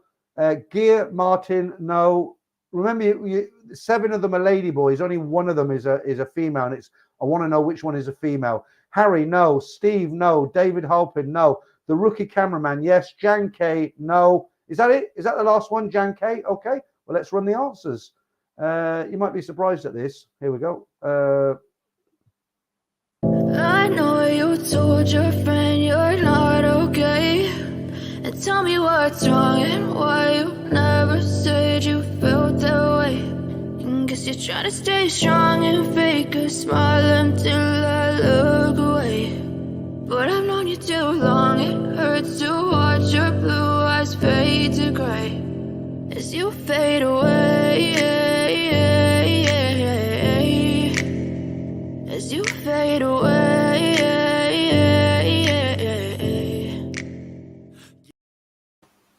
I'm just laughing. Check bound. You say that quite often, actually. I'm doomed. And as I always say to that comment, you're not. You'll be okay. Okay. So Richard said, Peter, you always put the lady at 4 or 5. I don't actually. 1 week it was at number 2. Maybe I do quite often, but it's not planned like that. I don't know why that is. Maybe it's just I'm just doing it. And when I make the competition, I listen to YouTube music. I'm subscribed to it, actually. And I get, I'm bopping away doing the competition. So I don't know, but I will remember what you said, and I'll make it. No, I'm not going to say anything because I'm giving the answer then, aren't I? Leroy, 8 has an Adam's apple. Okay. Oh wow, the one I liked is a girl. Yeah, that's number 4, isn't it? Bike packet. Oh yeah, it's number 4. Alex Curtin, I'm in trouble when I go. No, you'll be all right. Mike Sands, both right tonight. Good man, Mike. Shaggy Rogers, I'll still take number 3. Okay. What is it you say, Damon? Where there's a hole, there's a goal. Mario, I don't know what that means. Steve P, 7 was not a lucky number. Ken Christopherson, I'm so bad at this. Guys, if you haven't been before, it's really easy here in the flesh. Your photographs are very, very difficult. There's only two. I'm not going to be doing this in Thailand, so there's only like 2 more weeks of this Ladyboy competition, the Monger Minute, and whatever. I'm not going to sit in a hotel room doing the Monger Minute. I will do live streams, but I'm going to tell you what's happening. I might do some live streams from well, mind you, it'll be 4 in the morning. It's a bit difficult to do it from a cafe, isn't it? Maybe do a live stream from outside Nana when all the drunks come out, you know, and I'm halfway through the stream, someone picks my laptop up and smashes me on the head with it. That'll get the numbers in, wouldn't it? Right, the Fruit Yogi, is it? Damn good looking group, yeah. There'll be more of them next week on Friday. Yeah, I know, absolutely. It's true though, isn't it? You know, I mean, they're lady boys, but you know, they're what can you say? I mean, I know you told your friend you know, they do look like women, don't they? You know, I mean, I told you before, we got a guy in town here. He looks like the Yorkie barman, you know, truck driver in a girl's attire. Right, Boulders Dan, how you doing? Cheers, Peter. Have one on me at the Stumbling. I will. You know, I like to go to Hooters at the end of the night, but it's really expensive now. I know the Mama San in Stumbles in. She knows me as well. If you said, do you know Peter, she'll probably like, oh, who's he? But she sees me, she shouts me from the street. I try and go by like this, you know. The most place I ever get recognized is in Stumble In. I get recognized in quite a few places in Bangkok, well, wherever really. But if I go anywhere near Stumble In, I'll get a bunch of people coming up. But the Mama San always shouts out at me. So I've started, like, I'll be walking past and she's like an old lady, bit overweight. Don't tell her I said that. Nice woman. She knows what she's doing, a hardcore Mama San. She's like, Peter, come here. And so what I do now is I walk on the other side of the road. I don't know how she always sees me. It's like, you know, it's like she's got second sight. But thanks for that, Boulder Dan. I appreciate that. Checkman, suggestion. You could get a girl to your room and do a live Monger Minute. Yeah, but I'm not sure if I've got to go back to my room. I'm not sure if I'd want to do a Monger Minute. I think I'd want to sort of turn the light off and do some real mongering. Right. Terry says, what makes me laugh is every time I mention going to Thailand, ladyboys are the first they say. Okay, yeah. I mean, look, you know, as long as you're not hurting anybody, you know, ladyboys in Thailand are they're like hand in glove. I know it sounds like a cliche, but I told you I've met many guys who play Connect 4 with ladyboys when they're in Thailand, but they're not that way inclined at all in their own home countries. And I've had it with guys. I've said to them, I said, well, look, you're not, you know, you're not into that. How come when you go to Thailand, you do? And they say, it's just something I do when I go to Thailand. I don't know why I do. And I don't think nothing of it. When I leave Thailand, I don't do it anymore. So, I mean, fair enough. What can you say to that? Nick S, ladyboys spend tons of cash to look like a lady. So if you get filled, don't get bummed. Yeah, fair enough. You know, I wish it wasn't YouTube. I wish it was I wish this platform where I could speak a lot more, because a lot more things I know and I want to tell you, but I can't say it because it's YouTube. And I was speaking to somebody today who was accosted and was offered a service that was kind of really funny. But, you know, you got to play by their rules, haven't you? You know, right, Roy. Hello all. This is my first time catching a live stream. Greetings from Southern California. How you doing, Roy? Good to have you in. We've been going for nearly 2.5 hours. I think we're nearly there now. We'll go for a few more minutes, but good to have you in, Roy, and I'm glad you're liking the content. Okay, Alex says they say the same to me also, Terry. That's good. Mark again. Peter, please make sure that we see the video of your surroundings outside the shed on your final stream from England. But it won't be my final stream, though, will it, Mark? Because I haven't sold the house. I mean, what I said originally was, I said, right, you know, I've done a lot of streaming and videos from this room where I am, which isn't in my house, at the bottom of my garden. And I've said, when I sell my house and I move out and I move to Thailand full time, what I'll do is I'll pick the camera up, say, good night, guys. But before I go, I'll lean over and I'll do a, 90 degree, and then I'll walk outside and you'll be surprised what's actually here. And, but I don't want to do that when I'm going to come back and do more streams, because my house isn't selling because of the economic situation at the moment. I've had 20 viewings. I've had 2 offers that have fallen through. It isn't going to sell at the moment. So unfortunately, me and my wife want to make a clean break, but she knows it isn't going to happen. She'll have to stay here with all the bills being paid for her. That's not such a bad situation to be in. I'm going to spend as much time in Thailand as I can, but I will definitely do that, Mark, when that day finally arrives, but it won't be for a while, unfortunately. Right, Thailand fan says, Peter, can you speak more openly on your one-on-ones? Oh, definitely, yeah.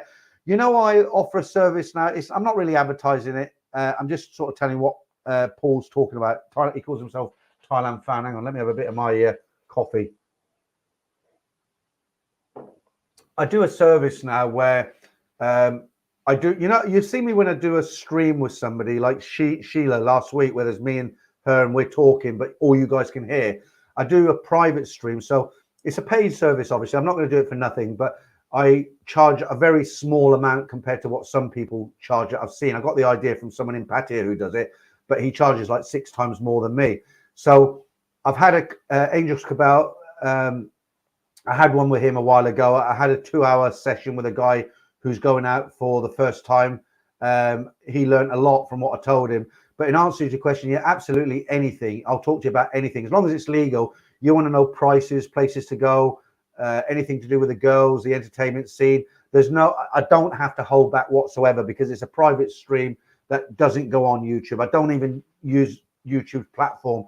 This streaming software is on a completely different platform, and I set it up as a private stream, so it's just you and I talking like this, and YouTube don't even get a look and they don't see it at all, and neither does anybody else. It's completely unlisted. It's nowhere. It's just me and you speak, and then I delete it once you finish. But yeah, and it's very helpful for some people. Yeah, I'm selling it now. I'm publicizing it a bit. But in answer to your question, yeah, definitely.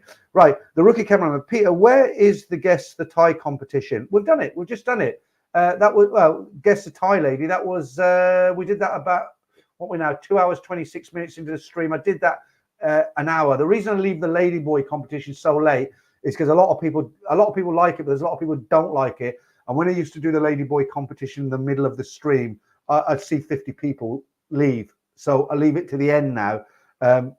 Because it doesn't matter if 50 people leave because it's nearly at the end. But the guys who enjoy it, wait for it. Right. Reggae vibes, Peter. The market is going well down, like in 2008. You might be waiting. Oh, yeah, I've accepted it already. You're right. It is. It is. What can you do? It's you know, I don't have the steering wheel to the car. It's going to go where it wants to go. I just have to go with it. Thailand Bone, hey Peter, be sure to tell everyone that photo of me, fake Ed, was taken in my mother's basement. Okay, that's where you're looking. The hang on, I've lost you. Where are we? Oh, I've lost the comments. Yeah, that was, I'm not going to put it up for long because it's the third time tonight now, but where are we? That was, yeah, that one with a book and the Thailand Band t-shirt in your mum's basement. There you go. Oh, let me talk very briefly. If you're in Sunday, you'll know about this. Somebody asked me about the Gambian sausage. What is Gambian sausage? So you know a lot. I'll just put this picture up for a minute. You know these, you know, there's guys who go to Thailand to have fun and play Connect Four with girls in Pattaya. Well, you know, a lot of guys don't know there's actually a slang called Gambian sausage, because you get a lot of these middle-aged women who are divorced, single, husbands have died.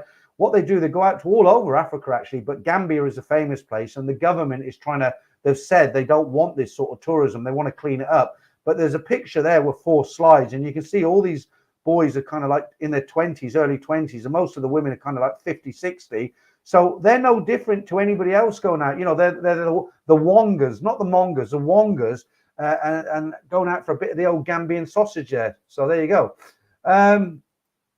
Right. Right, Thailand bound. When are you going to Pattaya, Thailand? I'll be in Pattaya on the 10th. I leave Bangkok on the. I'm in Pattaya for. I'm in Bangkok for a few days. Yeah, I get down to Pattaya on the 10th. I'm only staying there for 6 days, and then I'm going up to Bangkok, and then I think I'm going to take the train to Hua Hin, do a bit of a road trip to Chatham. I might even go to Rayong. I think as I'm there for so long, I might even do Isan. I'll definitely go up to Buriram, maybe Khon Kaen. I don't think I'm going to go over to Vietnam this trip, or the Philippines. I'll keep it Thailand. But yeah, 10th of October. Dutch Frank says that's the mother of my ex. Yeah, more than likely. No name. If they tell you at all, consider yourself lucky. Okay. MJ Oracle, pass me the shotgun. Long live the Wongers, says Mark Hanley. Oh, they do their own thing. Let them enjoy themselves. I mean, they're not going to. What else are they going to do here in the UK? You know. Tony Foley says, same in Turkey. Yeah, and I mean, Sheila, you know, Sheila was on last week. I'm surprised she's not on the stream tonight. She said she would be. But it's like Sheila said. Sheila said, you know, there's some very, very handsome men in Turkey, you know, because they've got that kind of skin complexion, which is that women find attractive. And some of them are very fit young guys. And a lot of older women go out there and these guys are available. And, you know, Sheila herself said, yeah, she understands why. I'm going to have to phone her up and tell her off tomorrow for not coming into the stream. Right. Yeah. Ken says the same thing. Wongas in Turkey and Greece. Bike packer Peter, if you sell your house too quickly, you don't ask enough. If it's taking too long, you're asking too much. Don't follow the market. I've got it up at the right price. I've put it up at 10,000 less than the estate agent recommended. I'm willing to drop 5k. I'm not going to drop any more than that. It's a 4-bedroom house with a double garage, and it's nice. I've changed the kitchen. You know, it's had a new boiler, new tank. I've put high spec handles, chrome handles all over the house. I've fitted 3 new toilets. I've got 2 an ensuite, a family bathroom, a downstairs loo. It's all been upgraded to white. It was all pink, you know, horrible pink. It's a nice family home, you know, so I'm not going to give it away. Okay, Terry says the Philippines is lost, in my opinion. Okay. Yeah, a lot of people going to Pattaya next month. Super Stephen, I'm coming to Pattaya next month, 1st of October. See you soon. Yeah, and guys, if you look, you know, if you know I'm there when you're there and you want to have a beer or whatever, yeah, I mean, if you see me, give me a shout. But you know, I mean, don't think I'm rude. If like there was a guy when I was there last time, I was actually en route to meet somebody and I was late, and I walked past a landmark and there was a guy who was a viewer. He shouted me and he said, "Do you want a beer?" And I said, "No, I can't because I'm going." And I got the feeling he might be thinking, "Oh, he doesn't want to have a beer with me." And it wasn't that at all. I really was meeting somebody. I was late. I think he knows now because I mentioned it a couple of times. But you know, I'm not a snob. If you want to have a beer or whatever or lunch, yeah, let me know. But just don't do that 100 baht guy. Here's 100 baht for your lunch. Right, check bound. Let's hear it again for Sheila the Semi Farang. What a legend. Yeah, well, she'll be back on in 2 weeks. Sheila has a sexy voice. I'll give her that. She's got a thick Glaswegian accent. Sheila Top Girl. I mean, obviously I've seen her without a mask on. She's quite a good looking woman, actually. You know, she's her what was she said? Her mother was what was it? Her father was a Pakistani, believe it or not. Her mother was half Pakistani, half English, and she's actually a Muslim woman.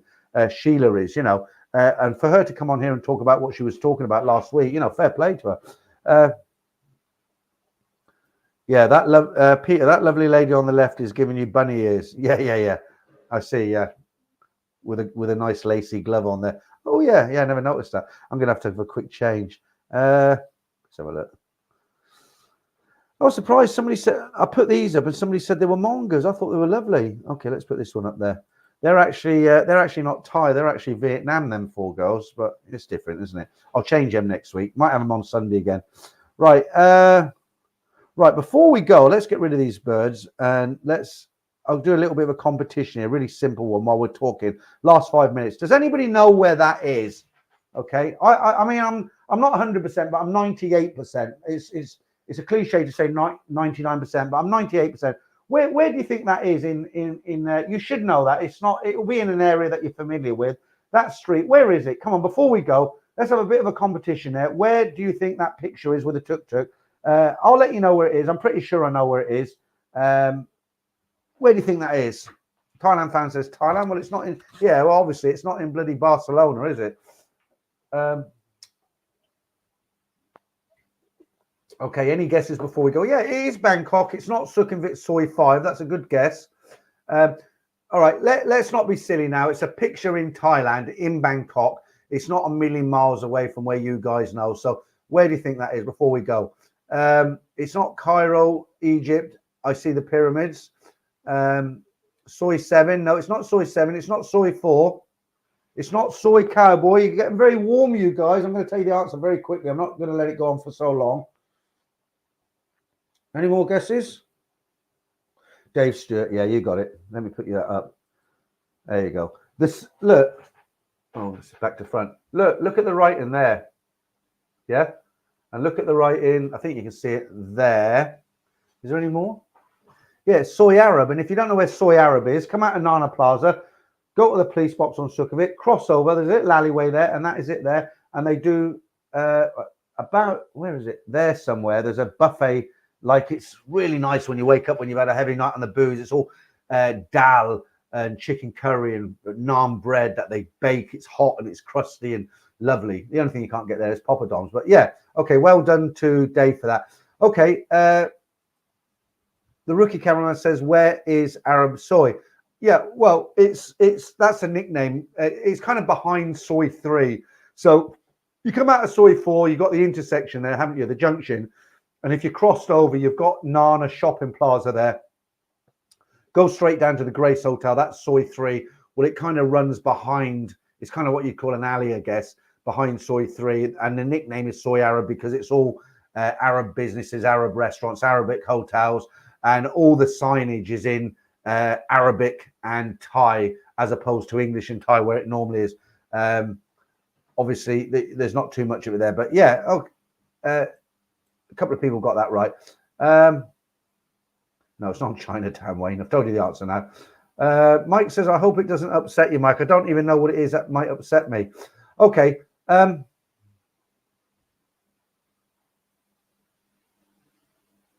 I don't know what Capio 17 I don't know what you're drinking tonight, but Coronation Street, it definitely isn't Coronation Street.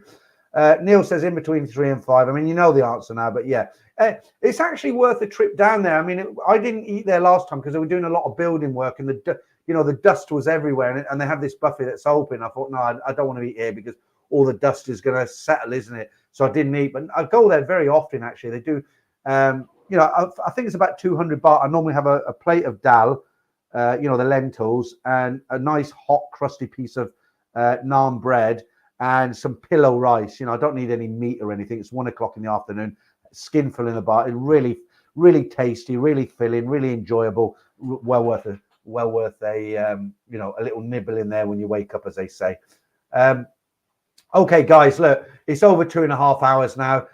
Right, before I go, I'm going to say thank you to all the moderators who are in tonight. Damon, I think, Capio was in as well. So Damon, Capio, who was the other one that was in? Oh yeah, Franco. Only joking, Franco. So thanks for the moderators who were in tonight. A big thank you to all the guys who gave me a super chat. I really do appreciate it. I know I always say it and it sounds cringeworthy, but I really do mean it. I appreciate it. Okay, and just again to let you know, there's definitely a stream on Sunday at 8 p.m. Very casual, no competitions. Rob, the London cabbie, will be here. We'll have a little chat with him, see how he got on in Thailand. And thanks most of all for you guys for joining me on the stream tonight. It's been a good one once again. And I'll catch up with you. I'll see you all on Sunday.